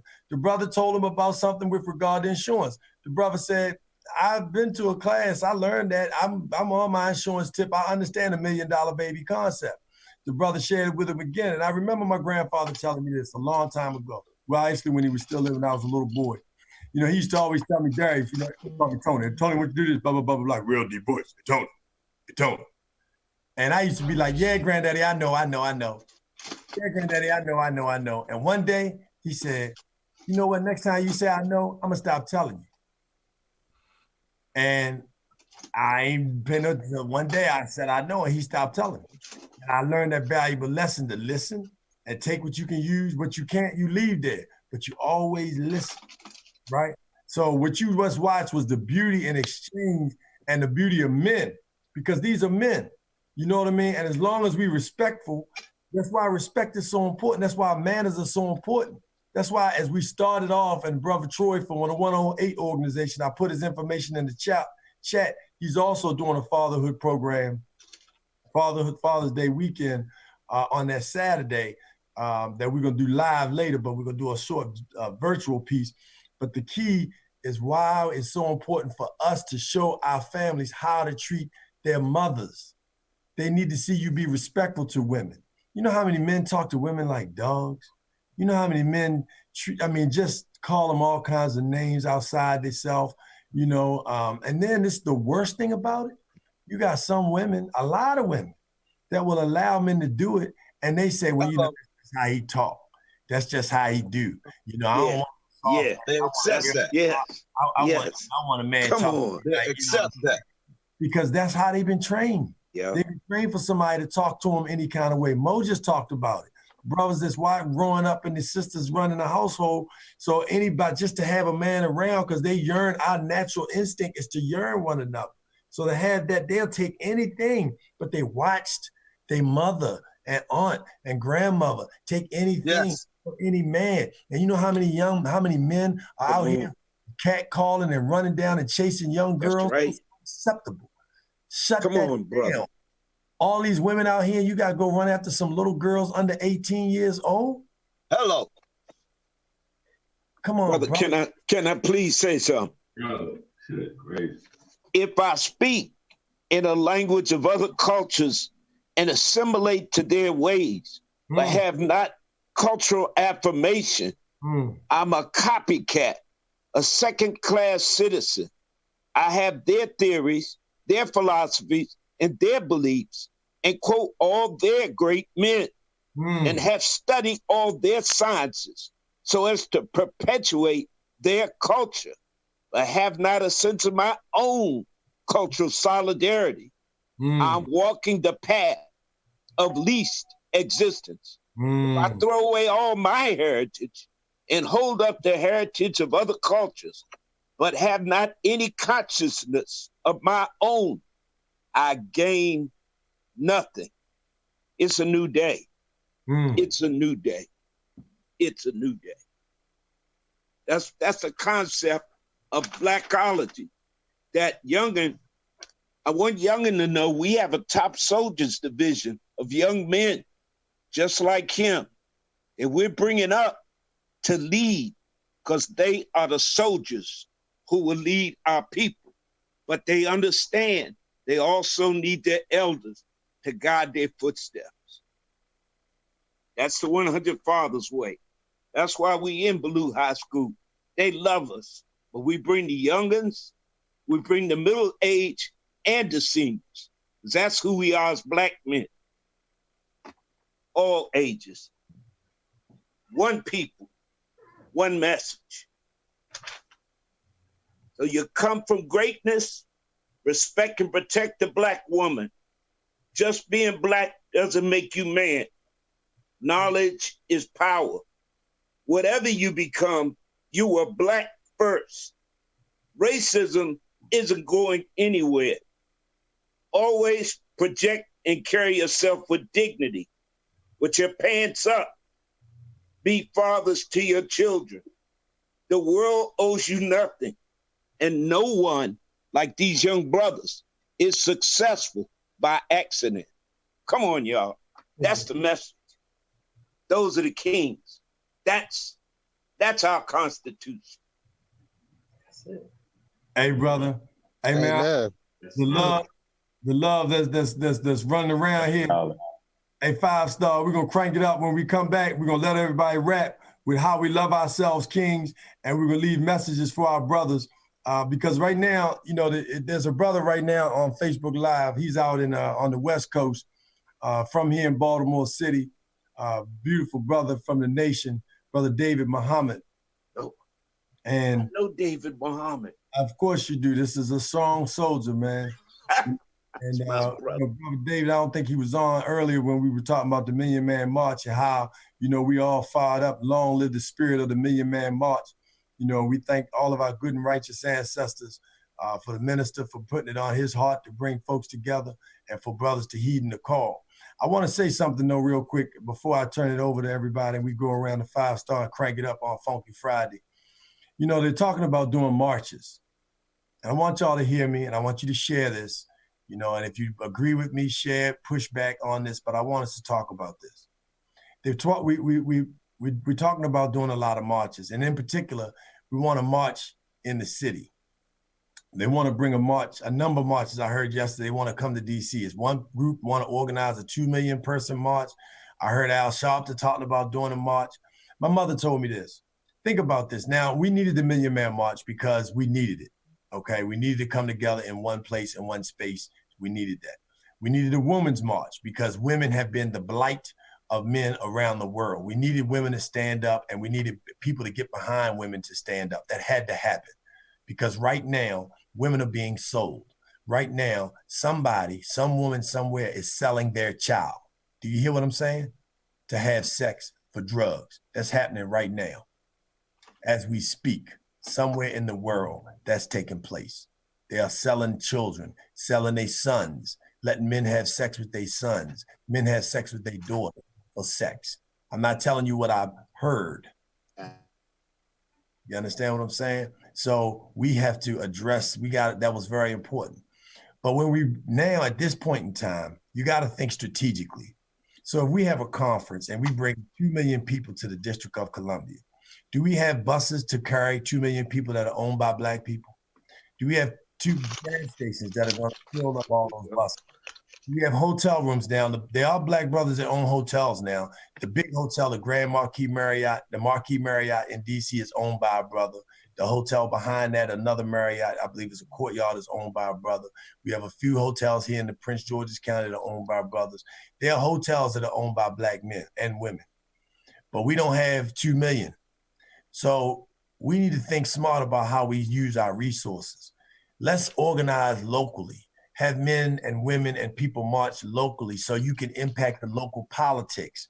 Because whatever you do on the national level, you still got to come home and implement it. That's right. Implement brother. the local level and put them resources in the local level. Take that money you was going to spend on transportation, on lodging, on fast food restaurants that are not supporting our community, that's killing us, foods that we eat that we don't really need to be eating in the first place. Don't spend that money on that to get in front of a whole lot of people to tell them something that then we got to go exercise and do. You can do that from wherever you are and make sure we do that. Get off the ego of bringing everybody together. It's not even safe for real. You got to be strategic. You got to think about what we're doing. Before you organize these marches and these rallies, make sure you go online and look up, what do I need to be safe at a rally?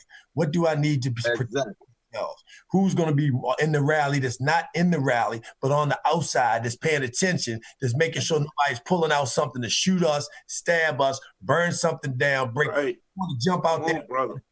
But are we really thinking about what we're doing? When you step out there, you're putting other people's lives at stake. Are you ready for that? Exactly. Are you straight? You know what, brother? Don't go out there smoking and being high or drinking and then going to the rally. You need to be of clear mind. You need to be focused. You need to be organized. You need to have everybody pray the night before. You need to be fasting the night before. So you're going out there with all of your best you, that you tied totally to the spirit. You need to pray, hold hands and lock down and pray before you rally. You need to pray after the rally. You need to have somebody at the rally praying, even if it's not a prayer service. You got to keep prayer in the midst, because God has always got to be a part of what we're doing. So now I'm going to share it with the brothers, but tell me if I'm wrong, if you think we should do something different. I'm not saying not to rally. I'm not saying not to march, but I am saying this. When you rally, when you march, make sure you have a 1, 2, 3, 4, 5 for people to do when they leave there. Some action steps, some things that they're going to be able to do to put things in action right away. Not 6 months, not a year, but what can I do right now today that is going to impact my life, my family's life, and my community life? What say you, brothers? What say you, kings? That's it, brother. So I feel like we don't really need to march, because you're going to do a bunch of stuff to assemble on one day. And then after that, you're going to talk about what you did that one day, right? And I've been doing some studying, and there's a lot of assumptions, because like the brother said, it's all about the optics. If we have a Black community, a Black neighborhood of all homeowners that are Black, we think that that's a Black economy. But if all those mortgages for all those homes are in white banks, it's not a Black economy. Come on, brother. So I feel like we can do $1 billion challenge instead of doing a 1 million man march, and say, hey, let's take a month, and you start with a month, or let's take 2 months, because it only takes 6 weeks or 21 days to make a pattern. So if we say 1 month of only spending Black, that means that that's going to create opportunities for Black businesses to fill that void, because Killer Mike already showed the gaps of where Black businesses are if you wanted to be able to buy Black all the time. He already showed all the gaps. So if we do a 30-day challenge, that's going to give people enough time to fill those gaps. You know, because there's mobile food trucks that can mitigate the fact that there's no Black supermarkets. So now you can have mobile food trucks that do fresh farmers markets. So, I mean, there's all kind of ways to do that. Right now, there's predatory lending on the corner of all of our neighborhoods. But if we just spend our money to our businesses, those businesses no longer need loans. I definitely agree with that. I was about to say, you know, I'm not against the marching, but my thing is, at what point do we say, let's put this money back into our community, let's build. So instead of getting 2 people together to march, like you said, for one day, let's get 2 million people to give $2 and take $2 million and create supermarkets, create different things for the community. Banks. I think we have to, But it's more. It only take. Is it 200,000 or 400,000 to create a credit union? I think it's $200,000, right? How much is it? No, but it's simpler than that, because we can tell brothers we could tell 1 million brothers to give $2, right? That's $2 million, right? But it's easier to get 1 million people to spend $100 over a set period of time. Now we just created our own stimulus packet to Black businesses. Mm. There you go. I think the other piece to that, you can march. It's economic, political, and social. That's the change that has to happen. But the real change is when you legislate and change laws. That's not done at a march. That's done at the table. That's done with the leadership on each level, statewide, citywide. That's where the change takes place. Down at the House of Delegates, that's where the legislation changes. So we need to get our focus straight on what we changing. Yeah. So let me be clear. I'm not saying that we shouldn't march, rally, or protest. I'm not saying that. What I am saying though is, number one, be smart, be strategic, be prayerful when you do it. Don't do it for ego. We got a bunch of people doing stuff for ego. They want to be able to bring crowds together and be able to say, I brought the crowd together. They want people to know that they did it. They want people to know they want to take credit for it. Be careful about what you ask for. The revolution does not always need to be televised. There's so much work that we do on this circuit right here that people never see, because everything you do does not need to be Facebooked, Twittered, IG'd, imaged. They don't need about every time you donate something, every time you do something for somebody. What needs to be done is the work. Focus on the work. The credit will come. But see, that's why families are important, because in my house, we celebrate everything, every chance we get, no matter how big, how small. I talk about my children, but you know what I brag about? I brag about the fact that they have manners, that they have respect, that they're good people. Not just the institutions that they graduated from, or the degrees that they had, or the jobs, or the businesses that they started. No, I don't. That's not what I talk about. The good people, how they're kind, how they have respect and manners, the things that are most important, how they pray, how they love people, how they do for people. That's what I talk about, right? And so when you share that at home, you don't have to go outside and look for somebody to pat you on the back for doing something that you should be doing in the first place. It's your community. Right? So I'm not against marches. All I'm saying is, let's be strategic when we march. But I am saying at this date and time, I don't think we need to come to Washington, D.C. and be harassed by the president and some military brigade. I think we need to be right where we are in our states, in our communities. Go march in our public housing communities. Go march in neighborhoods where don't nobody see 55,000 Black people. Go march in neighborhoods where they haven't seen 1,000 Black men at one time together, all on one accord, all singing the same song, all saying, we all we got, we all we want. I'm not saying don't march, but I am saying be strategic. To your point, Brother Hassan, and to Brother Tone, yes, there are ways we can use our finances differently, and we can take that. See, and this I'll shift on this. It takes energy, and that energy can be used in so many ways. And when we come together and we think about it and we're strategic about it and we put ego on the side and don't worry about the labels and the organization titles and all that, that we can really get stuff done, because it's not now you remove that all out the way, because a lot of stuff people doing, they doing for the image. But right now, if you was really working and that image was working out, people wouldn't be getting killed. So what's been working, what's been doing in the past has not been working.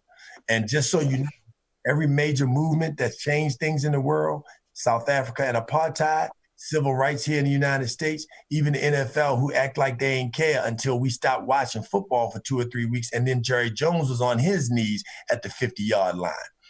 That's and now they hired Jay-Z to come do something to help it. It wasn't a big issue. We ain't thinking about Kaepernick. He being disrespectful until we stop watching. So let's take that energy, take that dollar, do something else with it. What say you, Mo Lloyd? But I think this is why, like, as far as like I said, we still need everybody. In order for the system to work, everybody has to work. So, like, as far as people who don't know about the House of Delegates, the Senate, writing testimony, going to the State House, as far as people who don't even know they're elected officials, I think the march is bringing light to people. Well, it's bringing light because a lot of people who were ignorant to the facts are now wanting to know about the facts. You know, you got to know how to utilize some situations. Like, as you all said, some people are just doing this for popularity, right? But at the same time, you got to know how to use those pawns on your chessboard. So if they're using it for popularity and if they're popular, but you know they really not down for the cause, if you trick them to promote your cause, they can influence other people with their popularity. That's what I like about how we're constructing it now. Like, as you mentioned earlier, Alderman Gay, he's trying to put out this legislation for the city. And I said, oh, okay, since you're doing that, I'm going to write up drafts of letters of support. So I'm going to send these letters of support out to a lot of residents who wouldn't normally send these letters of support. All that they got to do is put their names in right there, and their names at the bottom, at the top and the bottom, change the date, and they send it to you, and that's another letter of support. And I learned that from working in the Maryland General Assembly. Like, a lot of these programs where they advocate for a certain situation, they all write the same thing. They just change the name. But as we mentioned earlier, strength of numbers always matter. So we got 1,000 people at our protest, and we get 50 people to now be on board with us. Those 50 people wouldn't have been on board if we didn't do the protest. You know, even though, like I said, we also got to press out the city council, state legislators, the governor, the mayor, the county executive. That's why I'm not really a fan of Zoom, but I'm hopping on Zoom because I know I have a voice, and now my voice touch other people. When I had the opportunity to go press out the county executive, I said, I mentioned, like, Mr. Executive, these people in my neighborhood don't have Chromebooks, they don't have Wi-Fi, they don't learn about their history. So how are we going to change this? You know, then the next day after our Zoom meeting, he went on a meeting by himself and he mentioned those same exact issues. So, like, we do the protest. Well, I do the protest so more of my people from my neighborhood can come out and understand what we're really fighting for. Because the fight is not all about George Floyd and Breonna Taylor, Trayvon Martin, Oscar Grant. That is just what tipped the boat over. Like, we've been facing systematic oppression, systematic racism, neglection, abuse for years, man.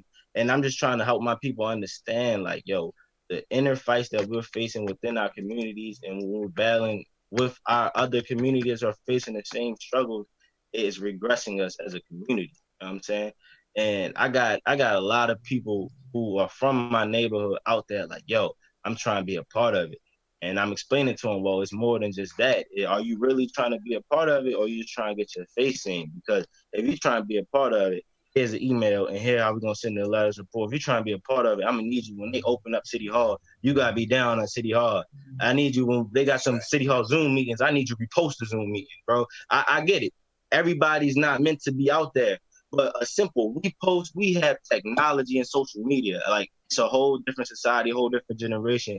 A simple repost can turn into 10 reposts, which can turn to 100, 1,000, 1,000,000. Like, bro, the pressure now is being televised on all platforms. The pressure now that when we see the platforms, it could be right on your phone, and you can be outside, you could be smoking your blunt, but you could be watching it like, oh, this is what we need to be talking about. That's why I attack the leaders in the neighborhoods who are informal leaders. Like, bro, all right, if you're gonna do this, just make sure I get what you're doing. I see, like, I'm not gonna judge you, but just make sure that 12-year-old isn't doing the same thing. I want y'all to treat them how we were treated when we were coming up, where we couldn't hold guns, where we couldn't be around y'all smoking. Do not let the culture change. Like, I understand y'all grown men, y'all have the right to make your own decisions. But that 12, 13, 14, 15, 16-year-old does not, I don't want him to fall down the trap. I want him to be successful. Like, me coming from Robinwood and they see me graduating high school, I noticed that I influenced a lot of people. So I was going to use my influence to influence other little youngins. And as Darius mentioned, I had a little parade. So many people were hitting me like, man, that was amazing. I can't wait to graduate from college. I'm going back to school. What if I can't go to school? I'm like, see, it's other options you could take. You can also start your own LLC. It's not as expensive as y'all think. You can also go to trade school. Like, I'm here to help people understand that there's just more than one option. We also have to change that narrative that people can only be successful if they go to college, because college isn't for everybody. And I learned that a long time ago. I may can read a book and write a 20-page research paper, but I'm not going to sit here and act like I know how to be a mechanic. Like, everybody's essential in their own way. And that's what we have to start understanding, that there's so many ways that you could be essential to the movement, and you could be essential to Black power, Black communities, Black success, Black economy. But we just got to figure out everybody's paths, and don't force one narrative on everybody. Because like I said, I know hundreds of Black entrepreneurs who didn't even go to college. And I know for a fact that they have more money in their bank accounts than I do. So I'm not gonna belittle them because they didn't go to college, because college is just one of the ways that you can be successful. And even with my bachelor's degree, I can still get shot by a police officer. Even if I wore a suit and tie, I can still get shot by a police officer. The real fight is systematic racism at the end of the day. Hey, brother, you said it, brother. About 50 mouthfuls. So as I said, you know, I support the march, the rally. I just want to make sure that we do it in a manner when we come big time and we want to go to DC and spend all that money and that energy, that we could be doing it locally like y'all are doing right now. So I applaud the work that you and Devon and Deontay Juan is. Oh, you talking about D Ward? Yeah. No, all of y'all. I mean, this the all that the Young Kings are doing. My brothers in Baltimore, we got brothers. You know, it's so many young brothers and sisters right now that are standing up, that are doing what needs to be done. And, you know, you got brothers out here that's supporting the leadership, you know, and the work that they're doing. And that's, you know, you laid out an agenda, and the reason why we need to be able to work collectively, and everybody has their own lane. You put so many things on tap that this is what we need to do, is take them 5-10 points that you just outlined, put that on that joint and push it out, because that really, the political process, and see what you did. I want people to understand this. You took all of the resources. Since you've been here, you talked about, okay, you graduated from Frostburg State, right? What's your degree in? Law and Society for Concentration in Criminal Justice, and a minor in Sociology and Political Science. Okay. That's number one. I trust you want to become a professor one day, because you'd be an excellent professor. Number two, you talked about, you know, going to Prime America classes, and one of your boys is trained you in insurance, and you understood, you know, the $1 Million Baby concept, and you understood, you know, just being able to the whole process with regard to need for insurance, both for legacy building and wealth, and also for, you know,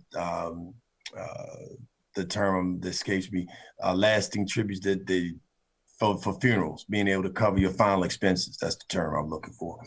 Then you also talked about, you know, being able to be working at the state legislature, right?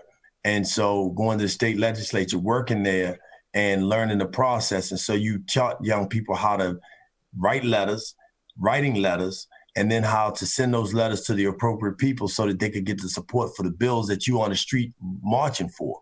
So you're not just marching. I want people to understand the elements of what you talked about, because you talked about working, you talked about training, you talked about volunteering, you talked about doing all of these things to prepare you to be a leader. You didn't just go out there and start leading. You did your homework.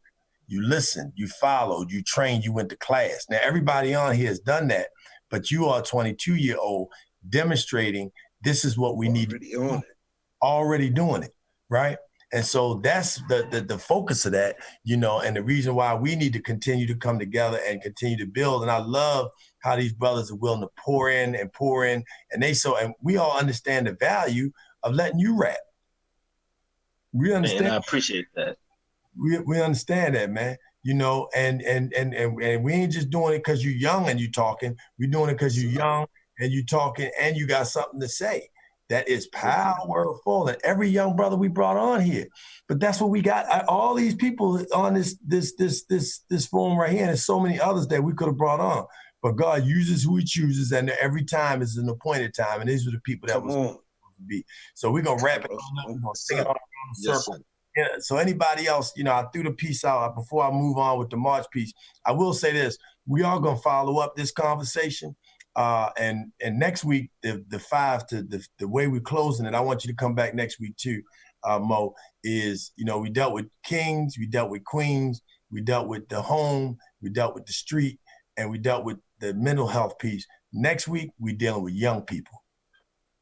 We're dealing with the kings and queens, the upcoming. I call them my leaders, right? The leaders of today, we're going to bring those on. The 10-year-olds, the 6-year-olds, the 24-year-olds, the 22-year-olds, the ones that's out there at young age, that's out there doing it, owning businesses, valedictorians in schools, out there was trapping, gang banging, shooting, robbing, killing, and now they pushing, loving, senior march, senior service, helping seniors, feeding the hungry, breaking up dice games. You know what I'm saying? These are the young brothers that I'm talking about, and sisters, that we're going to have on the show next week. So we bring the whole family together, right? Because it's all about the family. Everything starts at home. If I was on the street at 16, 17, 18 years old doing something I had no business doing, the same thing with you, Mo, your family would be like coming to get you. That's right. And that's what we got to get to, a point where we go get our children off them corners. But we're not at that point, because in our homes, we're not at that space. We're not at that space. And it's something where in so many instances, and I'll shift on this. Do you know what it's really like for so many of our young people in their homes? Do you know what they see every day? Do you know what they running from? Do you know what's happening to their mothers, to them? Do you know how they're being used? Do you know what they're watching, what they got to see? You know how hungry they are? Do you know what it's like not to be able to eat when you don't know where your meal coming from and ain't nobody there to fix it, and ain't nothing in the refrigerator? Do you know what that's like? If you don't know what that's like, you don't live on my street. That's what them young brothers and young sisters saying. So don't pass judgment on me. Don't point your finger at me. I don't give a, because I got to eat. Exactly. So take it on around the world. 5-star. We're going to wrap it on up. This is the Piece of the Morning Show, Funky Friday. Kings, how do we love ourselves? We heard from the brothers. We're going to wrap it. And I just want everybody to share, you know, give us 1 or 2 pieces that brothers can do. We are going to follow up and have a show specifically on the boycott piece, you know, because we're talking about doing a Juneteenth. And so we need to use that momentum. I really want us to have a strategy around that. And I want us to be able to work collectively and around the country. David Muhammad's watching from on the West Coast, so he can work on Cali. We can have generals in every state, and we pull this piece together and we share these resources and come up with this strategy. And not just for one day or 1 week in a Juneteenth, but we do this, and not just we're not doing this to show somebody that they can. The show is gonna come with the money. The show is gonna come with the resources. The show is gonna come with the unity. Because guess what? Let me pull this card for you real quick. You already watched what happened with the government in terms of staying in place. They shut banks down. You think it's not a situation where they wouldn't close banks? What you gonna do with that? Exactly. Think about it. Think about it. You couldn't go in the bank. The ATM, the only thing you could go to. So if the ATM doesn't work, what you gonna do? Thanks. So this is the Piece in the Morning Show. It's Funky Friday. We got our main man, DJ 5-star. We're going to wrap it up. I appreciate everybody who stayed with us. We went way over our time. Thank you to all the guests who stayed on. You know, the brothers who joined us up front, that had the brothers who couldn't get on. Thank you. We're gonna have you back. But we're gonna bring it all around the horn, Ted Wright. You know, love you, brother. 5 Star, you got something for us after 5 Stars rock us out, then we're gonna come on back and wrap it on up on a Peace in the Morning show. It's Funky Friday Kings. How do we love ourselves? Peace in the morning. Peace. Is this the BAM record? Yeah, play BAM. We got a brother BAM from the Fort Meade area right here in Maryland, but he's in Tampa Bay now. BAM got a new CD out, and we're gonna crank BAM's music right now. If you want your music played, hip hop, R&B, rock, go-go, funk, jazz, Louie, Bluey, Hooey, Tooey, and make sure you got it gooey. If you want to play it, you know, come on the Peace in the Morning show and crank it on up with us, baby, because we funkin' and rolling all the way live. Hey, it ain't bull season no more, and we ain't no more bull. I'm a car. Happy solar return to all the Geminis. Wait, BAM, this is BAM. Computer Man BAM. Check him out, y'all. On my live, I want to shout out DP, Daryl Pearson, tuning in. Good to see you, King. Bunch of black professional men. Troy, I see you. Everett, perfect attendance. Ty B, welcome. It's the Peace in the Morning show. I'm DJ 5 Star.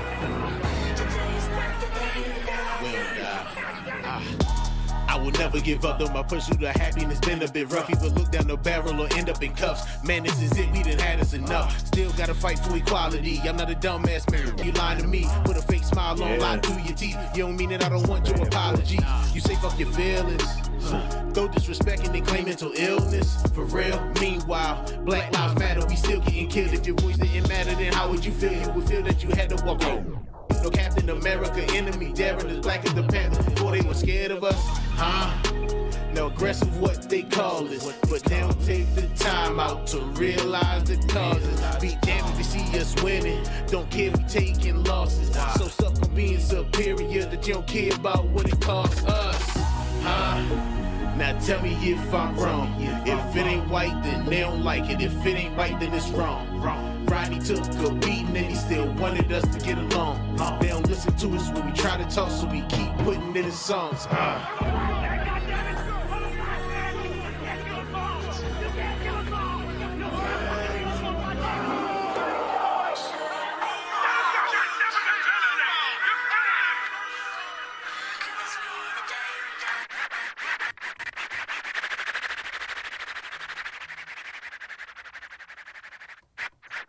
Yo, that was BAM, BAM, BAM, BAM. You know Bam Bam from the Flintstones? Yeah, that's where he got his name from. Computer Man BAM. That was his music. Thank you so much, DJ 5 Star. Hey, brothers, man, I'm going to tell you, my heart is overjoyed because I know we're going to be all right. You know, I want us to understand that. You know, we're losing some people. We're going to lose some people. But we're going to be fine. You know, understand that we have come through worse than this. And we will overcome this. And when you got brothers like Harold Mo Lloyd, Franklin Malone, Ted Wright, Kendrick Tillman, DJ 5 Star, comedians like Laughing Lenny, Hassan, the president of the Black Professional Men, Big Dreamers Apparel, Ray Pack, Tone from GEI. You know what I mean? When you got these kind of brothers out here, Jeremy Newkirks, you know, when you got Rihanna who's out here putting $1.2 million in domestic violence funds. Come on. Hey, let me tell you what's also next on the agenda. We're gonna have to do something in every state, starting here in Maryland, where we go out and we make sure that our brothers and sisters and juveniles that are locked up are being taken care of while COVID-19 is going on. Mm-hmm. All our brothers and sisters is locked down. Yes, sir. Gotta make that movement. Over DC jail, the mayor right now just renamed, I understand, Lafayette Square, Black Lives Matter Street. And she out there right now talking about it. So the next place she need to go is over to DC jail to make sure them brothers are all right. We need to go out to Jessup, make sure them brothers are all right. Go out to Hagerstown, make sure them brothers are all right. Go to ECI over Eastern Shore, make them brothers all right. We got to make sure our brothers and sisters are okay. We got to take care of our brothers and sisters. We got to stop dealing with these young girls and taking these young boys. That ain't cool. That is not cool. 1800 no chaser. We can't have that. Shut that down. You know what I'm saying? Go do something else. Get your CMOS. All right, brothers. So we're gonna rack it on up, going on around the horn. We're gonna crank it on up. So, hey, Tone, man, you know, you was on the tip top, man. Give us your thoughts of the day, and then give us a tip on what we can do moving forward for Kings to love ourselves. I just want to say thanks for having me on. You know what I mean? Another platform for us to get together and speak on things that need to be spoke on. Shout out to every brother on here that's doing their thing. Moving forward, definitely we got to keep working together and keep creating opportunities. Black opportunities, so we can be a powerhouse in this country. Like I said, I'm not against marching. I'm not against it. But what's next? We have to have that what's next. That's it. We don't want to get 2 million, 3 million, 4 million people together and everybody's ready. And then it's like, okay, what now? And we don't have nothing. Then we fall right back into that trap of everybody, going their separate ways. So if we're going to do these type of things, whether it's 10 people, 50 people, 2 million, let's have things in place, for these people that's ready to move forward. So I would just say, just make sure we organize and keep pushing. Keep using our platforms to keep pushing. Give us your Tone. Thanks for your time, man, and your energy. Thanks again for having me on your show. Tell us about your radio show when you do it every week, and then tell us how people can reach you, because you also have an event space that people can use and rent out. And even if you don't have your big event there, you can use the studio there. We could come live stream it, and you can have a virtual party, and it can be out, and so thousands of people can come. Even if you only had 20 people or 25 that's there in the actual space while they social distancing thing is still going on. But tell us about your space and give us your website so you know how they can contact you. Definitely. As far as the radio show, we do it every Sunday from 6 to 7. I would love to have all of you on. I'm gonna reach out to each and every one of y'all to get y'all on to speak on this topic some more. You can Instagram, Facebook, Twitter. You can follow it at GEI Radio. As far as the space, we're here in Millersville, Maryland. Actually, Juneteenth, I'm opening up the studio for 10 small Black business owners to come in and sell merchandise and free of charge, just to do my part in the movement. You know what I mean? Just to do my part to put money in these small Black owners' pockets. So if you want to be a part of that, you can hit me at you can email studiogeimd@gmail.com. Other than that, like I said, keep pushing, man. Keep using your platform to speak. Right on, brother. Thank you so much. We're gonna roll on around the horn. That's GEI's founder, co-founder, Tone. Man, they got a lot going on. Magazines, they got it. They got it. If you want it, they got it dripping like water. Wood. Hey, Big Dreamers Apparel, GEI. Holla at us. What's up, Ray Pack? Give us your thoughts, man. What we need, to do, and your thoughts on what Kings loving themselves today. Man, today was solid, man. I'm really love being a part of this conversation. Like Tone spoke about, man, we got the Juneteenth thing going on here at Studio GEI. Make sure you contact us if you want to be a part of that. But as far as loving ourselves, man, we just gotta keep doing. We just gotta keep doing positive things, man. We gotta, like you said, we gotta love our women. You know what I'm saying? We gotta pour into our kids, because if we don't pour into them, somebody else is. So we got to keep, and that's where it starts. So we got to start there. We got to continue to pour into these kids, whether it be through sports, education. Something big that we talk about all the time too is me and Tone. We talk about it a lot, man. Let's stop trying to force these kids into sports and ask them what they like to do. 'Cause some of them maybe want to be engineers, and things of that nature. So we got to figure out the resource to pour that. Some of them might want to be DJs. Then we need a DJ to come in and start mentoring some kids. You know what I'm saying? Like, we got to give these other avenues. Can't just keep forcing sports down people's throat. You know what I'm saying? We can't live, our coulda, shoulda, woulda through these kids, man. So we got to open up these other opportunities to them, man. And I think that's another way we can, again, as Kings, start to love ourselves, man, by pouring back into our women and our kids and our children.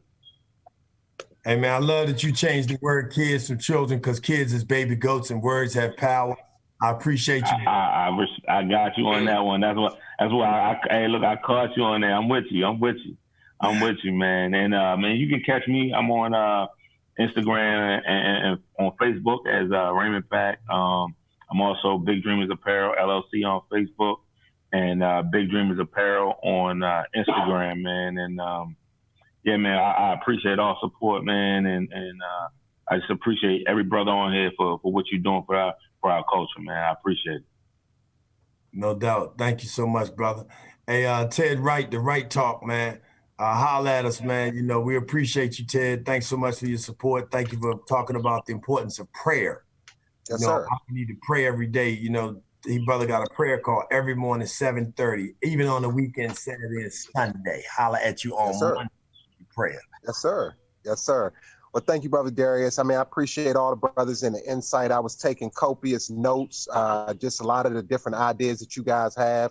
And we need to do, my word of the day, or the last words I want to share, is collaboration. And I think we all have great ideas. We have different gifts. But one of the things that have been plaguing our community is that we don't want to collaborate and work together because of ego or whoever's going to get the credit and that kind of thing. And what I've always done, and Darius knows this about me, is I'm all about connecting people with who they need to know so that they can be better. And if I don't have the gift to give you, I may have the connection to give you who has the gift. So I want to just continue to try to help people that way. Last thing I do want to say, I want people to make sure that social justice needs to be met with equality. Legal Shield is a program I want everybody to consider getting. It's the great 21st century equalizer as far as legal, and it helps you be able to understand your rights, because if you don't understand them, you don't have any. So I'm actually working with people to be able to get their families protected with a legal plan so that when things pop up, they can be able to help themselves and not be dependent or paying these enormous fees to attorneys who really don't care about their best interests. And so Legal Shield's in the movement for justice, and I'm one of the champions and drum majors for that. My information, I can be reached by phone 302-270-4507, or you can email me at ted@righttalk, that's WRIGHTALK.com. Look forward to talking with you brothers and doing some things with you in collaboration. Thank you, Darius. Hey, my pleasure, brother. Thank you. God bless you and your family. And the Right Talk, he also does commercials and voiceovers, and will be, one of the voiceovers, the network that we're building. We're building an international internet. Well, and the internet is international, a live stream television network, right? And the brothers you see on here are involved in the development of that. So that's gonna be one of the voices you're gonna hear on the mic, is the voice of the Right Talk, Ted Wright. Thank you, Brother Darius. Hey, I got to swing it on around there to my good brother, Laughing Lenny, brother. Give it to us straight 1800, man. 2 minutes, what you got for us, Lenny? You over there with us? So let me turn your video on real quick. I know he might have stepped off on it. I'm right here. I'm still here, baby. There you go. Turn your camera on for us. There you go, 1800. Hey, brother, man, thank you so much, Lenny, for joining us every week. Just so you know, this is, we also have the Peace and Laugh in the Morning with Laughing Lenny and Coco Brown. I talked to her yesterday off of the Tyler Perry Show. She's coming on the show. She could be joining us on the Peace in the Morning show. She could bring a whole lot of other national, international comedians with us. So, we're going to be continue to build and grow this project, man, so that we can get to the next level. With Coco Brown, she's going to be joining us, man. So thanks, Lenny, for you being a part, because you helped us bring, her and Michael Collier and, so all these other good brothers. Shout out to Terry Hope, Laughing for a Cure, my other partner with our other show, the mayor of Rap City, none other than Chris Thomas. Laughing Lenny, 1800 Southeast. Take it over, brother. Okay, I want to say this. I want to say this real quick, man. I'm gonna give a shout out to my brother with the sports, because, like I say, I was a basketball player. I played ball, and I played. I was a boxer and I played basketball. I tried out for football. Football didn't work for me, player. No sir. Look, I wanted to be a wide receiver. Man, a dude hit me so hard, my helmet went into the bleachers. Look, when they say Lenny, Come back to the huddle. I said, no, sir. Y'all better give me some pom-poms. Give me some pom-poms, baby. I'm not coming back in them places. And then look, and I'm gonna say this real quick too. We definitely got to get out to these youth and let these youth know going to jail is not cool. And I want to say this to all my kings, to all my strong kings that's out here, that's doing a great job in the home. And I want to say this to my sisters. I got to keep it 1800 with no chase. I got to put something on your mind. Not all my sisters, but some of my sisters. Now listen to me. A woman will cheat on a man. Some women on a man that get up, go to work 2 full-time jobs, been a great man, great father figure for your kids, and been a great father to take care of his family. He's a king, but he's not being treated like a king. Now watch this here. A woman will cheat on a man. Some women will cheat on a man. They get up and go to work every day and work hard, but stay faithful to a brother locked up. Good God Almighty. Keep that 1800 with no chaser, baby. Gotta keep it no chaser, baby. Come on now. Come on now. I ain't say all women. I said some women. Some women will cheat on a man that go out and work hard every day and stay faithful to a brother locked up. Boy, you ain't never said no, you ain't never told no story right there. Good God Almighty. And I'm going to the credit union. I'm going to Navy Federal Credit Union. Time I get the phone with y'all, taking all my money out. I'm bringing it home, put it under my mattress, and put it in my shoebox. Because you know, shoebox money is the best money. Give me that old money, because new money ain't got no class. Hey, thank you, Laughing Lenny. That's Laughing Lenny, y'all. You know, you can check him out every morning, Friday morning, 9 a.m. here at the Piece of the Morning Show, Funky Friday. He will do shows for you. We did a virtual party already about 2 weeks ago. People still calling him for that. So, you know, you want him to come out, he's thorough. You ain't get but a smidgen. That brother could go for 45 minutes and have you in stitches. You know what I'm saying? And we ain't talking about snitches. We talking about stitches, right? We talked about somebody that can make you laugh till you bust. And that's a real deal. Thank you, brother. We appreciate you, man. And he also working in the community. So have him come out and speak, you know, to your young people so he can tell them that, you know, he went locked up. You know, he spent time in the big house and he dealt with dudes and he came out of that. He said, this is not for you. And after he came out of there, he was like, I ain't going back down that junk. And he organized people in there so he wouldn't have no problem. It's about respect. And you need those kind of brothers to be able to talk to you who real, who genuine, and who doing it, not just talking about it. Hey, Brother Hassan, man, we appreciate Black Professional Men being in the house, man. Thank you so much for sharing what you share with the brothers. Thank you for bringing what you bring to leadership in terms of men and leading by example, man. You know, I just thank you so much for welcoming me and the Black Professional Men, you know, helping us with our venture, you know, and being, you know, not only just raising money but also doing for the community, man, making sure the community has. So tell us about your thoughts of the day and what you want to leave on brothers about how we need to love ourselves as kings. I thought today was nothing short but beautiful. Just a lot of powerful information. Kings from all different generations just being able to share their thoughts and feelings. I wanted to leave everybody with this particular thought. The KKK, nobody knows who's the president of the KKK is. Other communities don't have a Martin Luther King or Malcolm X, right? But what that tells you is that their systems of success can't be killed by one person. Everybody in those cultures believe in a system of beliefs. I feel like if we stop trying to have a leader and we start trying to have everybody believe in the same system of beliefs of being a strong man, having a strong family, having a strong community, then a lot of the problems that we will have that power to erase them ourselves.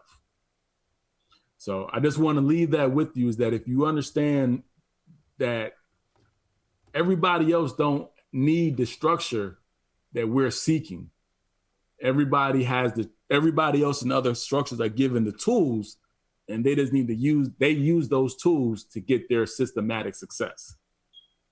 We have those tools in our community, but a lot of times we leave them on the shelf and wait for somebody to tell us to use them. Yeah. So if you do need somebody to tell you to use them. It's okay. I give you permission, but understand that it's already there for you to do it. Hey, brother Hassan, thank you so much, man. We put the link in the Facebook chat for people to follow the Fatherhood Conference that Black professional men are working on. Look to join the organization. It's a lot of things that we can do together. You see what we're doing. You understand the power in what's happening. So please lean on us. You know, we're about to put in place a virtual summer camp with DJ 5-Star. 5-Star, if you wouldn't mind putting up Math Through Music again, so you can see how you can actually set up a DJ training class. 5-Star, go ahead, man, and talk to the people.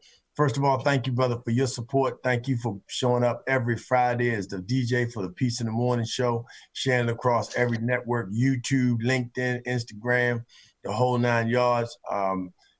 Tell us about Math Through Music and how people can bring this whole kit into their program, and we can set it up and train them, and children can learn how to run businesses, make music, the whole 9 yards. Break down Math Through Music for them, King. Appreciate that, King. Good morning, world. It's a wonderful day.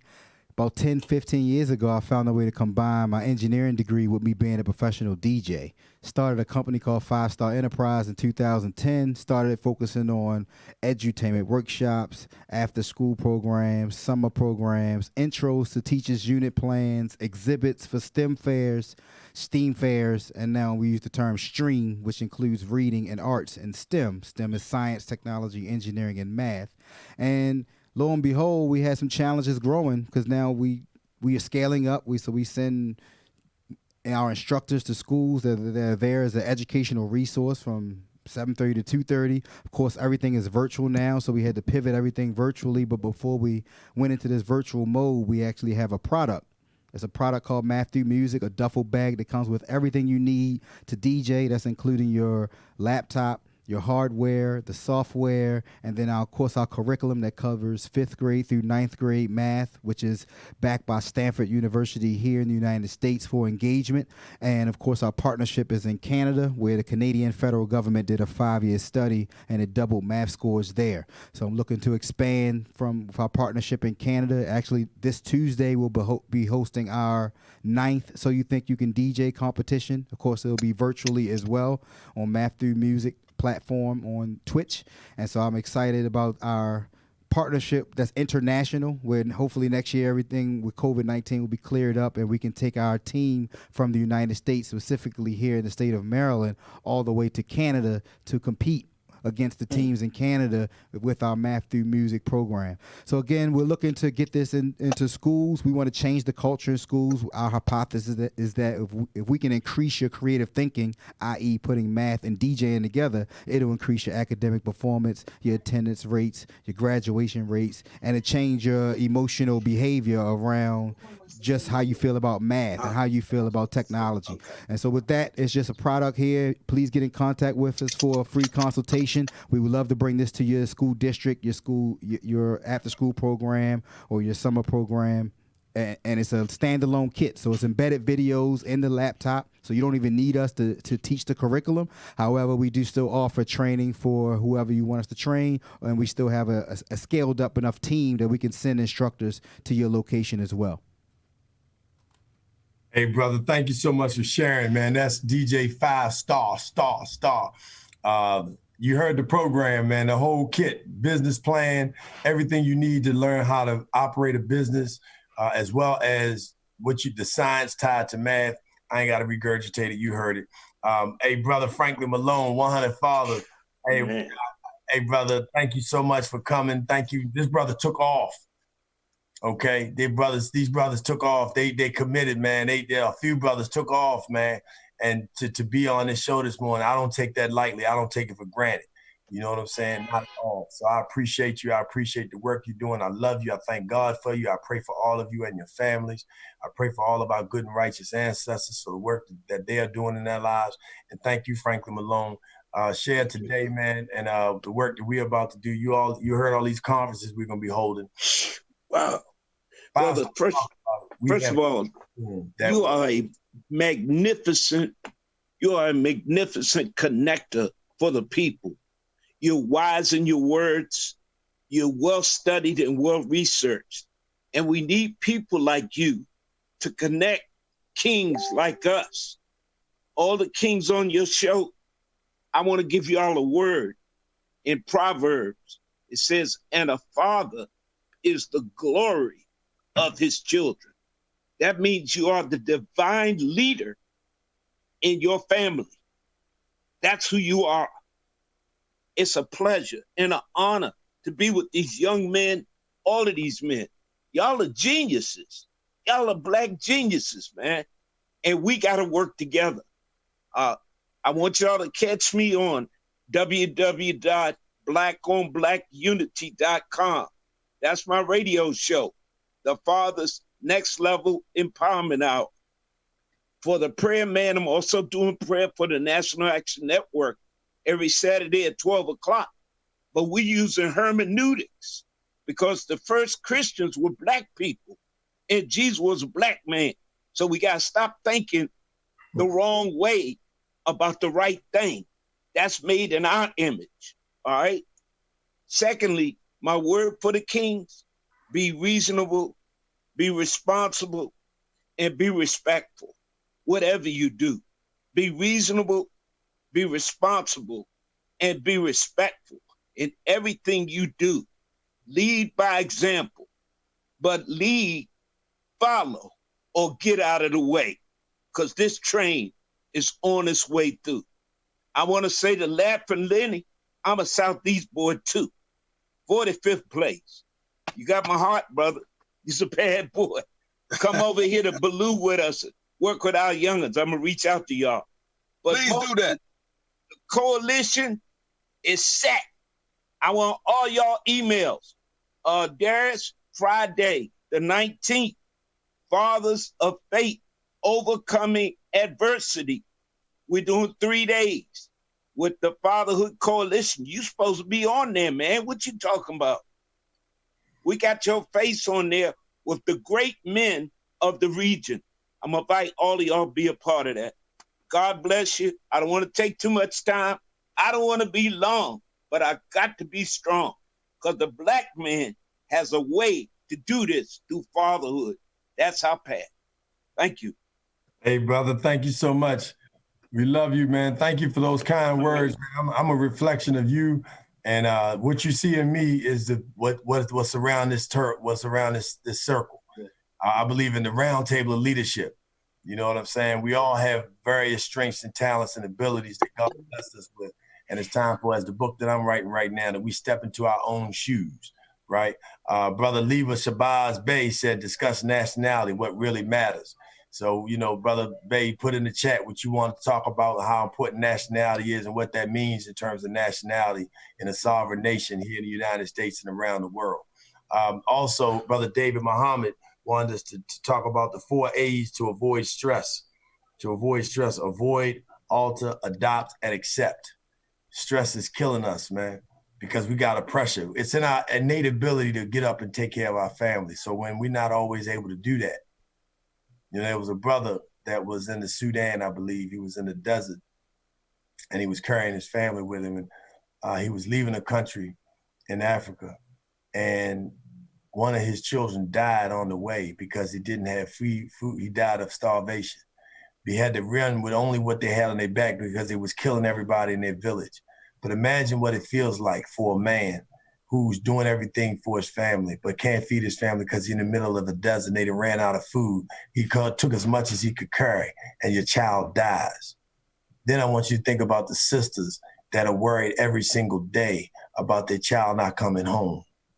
And to think that sometimes this is at our own hand by other brothers and other sisters. I want you to think about that. So while people are worried about buildings being burned and about property being damaged, where in a lot of cases it's not even us, it's people who are inciting it and burning it and doing it themselves. It's other people that are other organizations with other agendas to make it look bad. So when they do bring in the dogs and they do bring in the fire hoses and anything else to knock us down, they already did it. But just think about when they protect the Ku Klux Klan, when they rally, they protect when the white boys on top, of when they win the games or when they do whatever, they jump on top of stuff. These boys are just doing this. They're getting out their energy, whatever it is. They change the narrative on us. But we are marshaling ourselves. Wake up on this.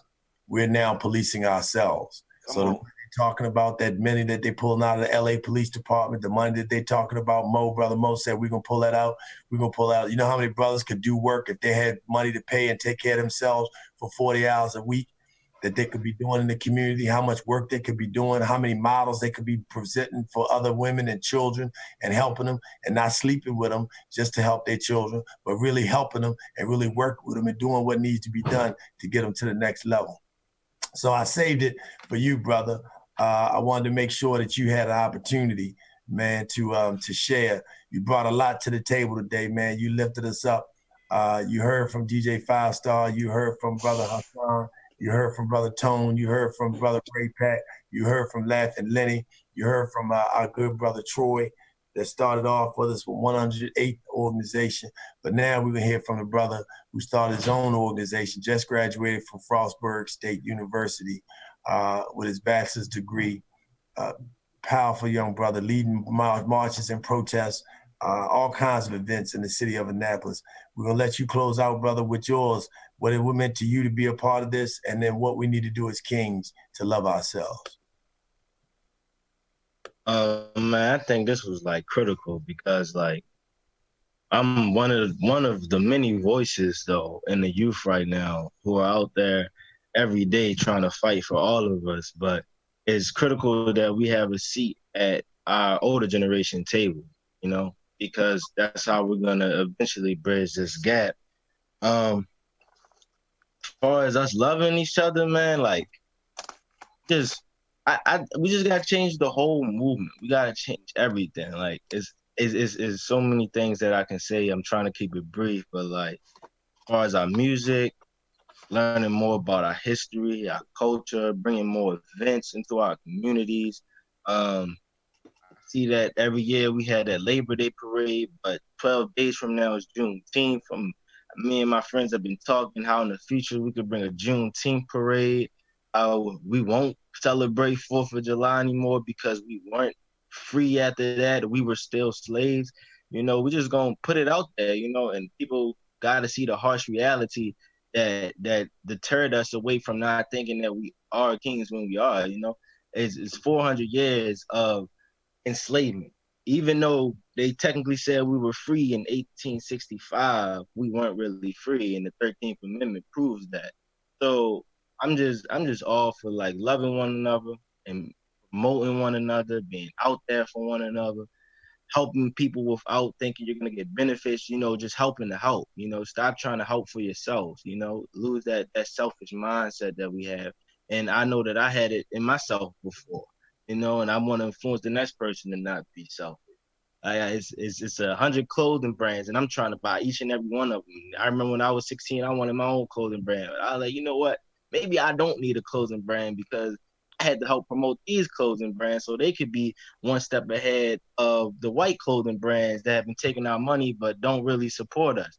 Maybe I'm supposed to be the one that help promotes others, and eventually that could help promote myself. But I had to learn how to not. I had to teach myself how to not do stuff for myself to help others, and in the long run, it will eventually help me. You know, so I like the other day I just quit my job because I said, yo, I'm sacrificing my time here when I can be sacrificing my time for my people. You know, it's more than just a simple check. It's more than that. I'm not really worried about the money. If I was in it for the money, I would have never stepped out of my comfort zone and started fighting for the youth, started fighting for my community, and started fighting for my people. You know, so when I learned how to love myself and learned how to know how important I am to a movement and how important my friends, my elders, my family are going to be to our movement, I noticed that I can be powerful, we can be powerful, and we will be powerful. Hey, brother. Whoa. Brother said, did you hear the Come on, brother. When the brother said, I used to be like that, but I changed myself. Come on. Vulnerability, man. We got to be real, man. We're not perfect, man. I'm not perfect by no stretch of the imagination. You know, I'm working. I'm praying that God make me a better man, a better husband, a better father, a better businessman, a better leader, a better king, you know, a better everything that I can be, better than me. You know, so we got to be able to be vulnerable and be straight up. And on shopping's on. You get help. Put your hands up, brother, that need help. Because right now, if you're not putting your hands up right now, you might not get no help. Because we got to help people that want help. Because if you get on a boat and you ain't trying to help, you're going to be dead weight and you're going to cost people their lives. And right now, we're in a war. Come on. This is real time. This is not no fake, silly, soft sucker stuff. This is for real men. This is real deal. I listed a lot of things. I talked about a lot of things that are happening. A lot of things that are going on with our families, with our children, with our women, with our men. We got to pay attention. Share this show, reboot it, post it, tell them what, take parts of it, you know, whatever it is you need to do, but make sure you communicate it so people understand what's needed. One of the brothers just finished talking about, he said, make sure that you talk about Plessy versus Ferguson. And the second orders Bill Clinton wrote that changed 2 sentences in the 14th Amendment, right, in the Constitution, and understand who we are and how they're being protected and why we're not being protected because we're not seen as men still in the Constitution. So while you want Joe Biden to be president, tell him to take that on, right? Tell him to take that on. Come on with me.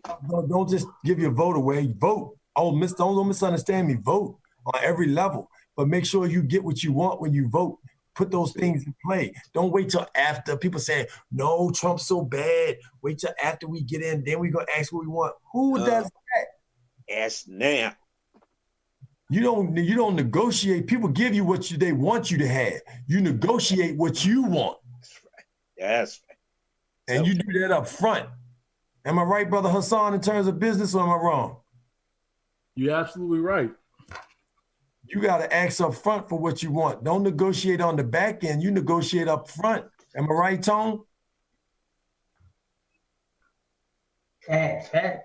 There you go. So that's what we're doing, brother. Thank you so much, brother, for sharing that with us. And please put any links that you have in the chat, in the Facebook chat, so people can follow it. And I'm going to close on this with the Peace in the Morning show. Hey, love yourselves, right? You got to love yourself, point blank. We got to take care of ourselves. We have to eat better, brothers. Let's go on some fast. Eat raw fruits and vegetables, fast. Stop drinking sodas. Leave that alcohol alone. Red wine. You're going to drink something, drink red wine. The got high in antibodies. High in antioxidants, right? Which will allow the body to help take care of itself. But don't keep putting a whole lot of stuff in your body that's killing you. Don't keep drinking a whole lot of beer and yeast that causes on your side, that puts more pressures on your stomach, which puts more pressure on your prostate. And do you know how many black men are dying of prostate cancer? Do you wonder why? Number one. You see what I'm saying? And then we eat it, and then like I did, we work real hard, and then we drink, and then we lay down on it, and we sleep on that. And we put that pressure on our heart, and we put that pressure on our organs when the organs really supposed to be regenerating when we sleep, not working so hard. Stop eating food that's eating you and eat food that's going to build you, that's going to put something inside of you. So look, hey, we did a lot. We talked a lot. I got Betty Burgess joined. Thank you so much for being here with us. We appreciate you, DJ 5 Star. So for Tone of GEI, Big Dream Apparel, my main Raid Pack, 100 Fathers, Black Professional Men, me, Ted Wright, Right Talk, DJ 5 Star, Harold Mo Lloyd. What's the name of your organization, Harold Mo Lloyd? Superior Future. Superior Future. And get with that. Holla at your boy, Superior Future. Yeah, that's right. Laughing Lenny. No chaser, baby. So beast. That's right. For Technique and all the other DJs that support the Peace in the Morning show. Yo, this was beautiful. I love y'all. Thank God for you. You heard the conferences that's coming up, all the things that we're doing. Get on board. Don't play around. You see behind me, Stop to Love 2015. Yeah, go to their website and check it out. That's all about loving yourself. This is Darius A. Stanton with the Peaceful Moment, saying peace in the morning. It's Funky Friday, baby. I'm going to let 5 Star take it away because that's how he do. And 1s and 2. Love y'all. Peace in the morning. You heard it from the Kings next week. Hey, if you got a young person they sharp, send it in the chat. Make sure you get them on here because Harold Mo Lloyd, can you join us next week, Harold? Yeah, I'm gonna try. I'm gonna try. We need you, brother, but if not, we could just. I'm 80% sure right now. Hey, look at it. You see the brother, is he handling his business or what? I get with you. You talking to my people talk to your people, and we funk it up. Yeah, and we can do a freestyle battle as well. So make sure you get with that. Gee, I know y'all be doing them battles. Come on, let's get some battles on here from one neighborhood to the next, talking about how we can love ourselves and how we can go to the next level. Peace in the morning, Sound Vision Entertainment. Our very own 5 Star. Hey, Funky Friday, baby. Take it away. 5 stars, stars, stars, stars, stars, stars, stars.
I want to thank y'all for tuning in. Sound Vision DJs, I seen y'all in the check-in.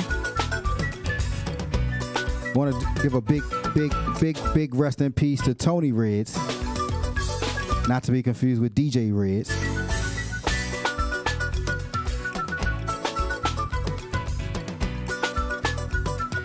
Each and every Friday is Peace in the Morning, Funky Friday. Make sure y'all tune in, share this to your page.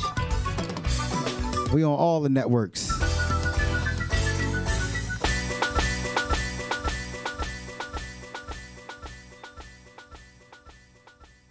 Yo, that's my brother, DJ 5 Star. That was the music of none other than my mother, the Queen, Aya Sudebe. That's right. Working all the way live from Gambia, West Africa. Thank you so much for being a part of the Peace in the Morning show today. Thank you for your support. Thank you for being here, all of our guests. We are working to build heaven right here on earth. So the new normal, at first I wasn't with the term, but I'm with it now because I recognize that we're not going back to what was normal. We're going to make a new normal. And what's in the new normal is we're not going to be hunted down and preyed upon and allow people to walk away with it. That's not happening anymore. You're no longer going to be able to get away with killing people in cold blood innocently and be able to walk away and just leave it and be safe and think that everything is okay. It's not going to happen because the earth is the unmatched provider and the God and the universe and nature will take care of us all. right? We can't fight no earthquakes. We can't fight no hurricanes. We can't fight cyclones, and we can't fight floods. We don't need weapons for that. That you can't destroy. You can't blow it up. That is the unmatched provider. This is Darius A. Stanton saying peace in the morning. Thank you so much for joining the Peace in the Morning show. We're going to replay this tomorrow morning, Friday, Saturday morning, and Sunday morning. We might even play it Monday morning because we need for kings to know how to love themselves. Thank you so much. Hey, brothers, we appreciate you. Love you much. We'll see you at the next one at the Peace in the Morning show. God bless you. 5-star, my brother. Peace in the morning.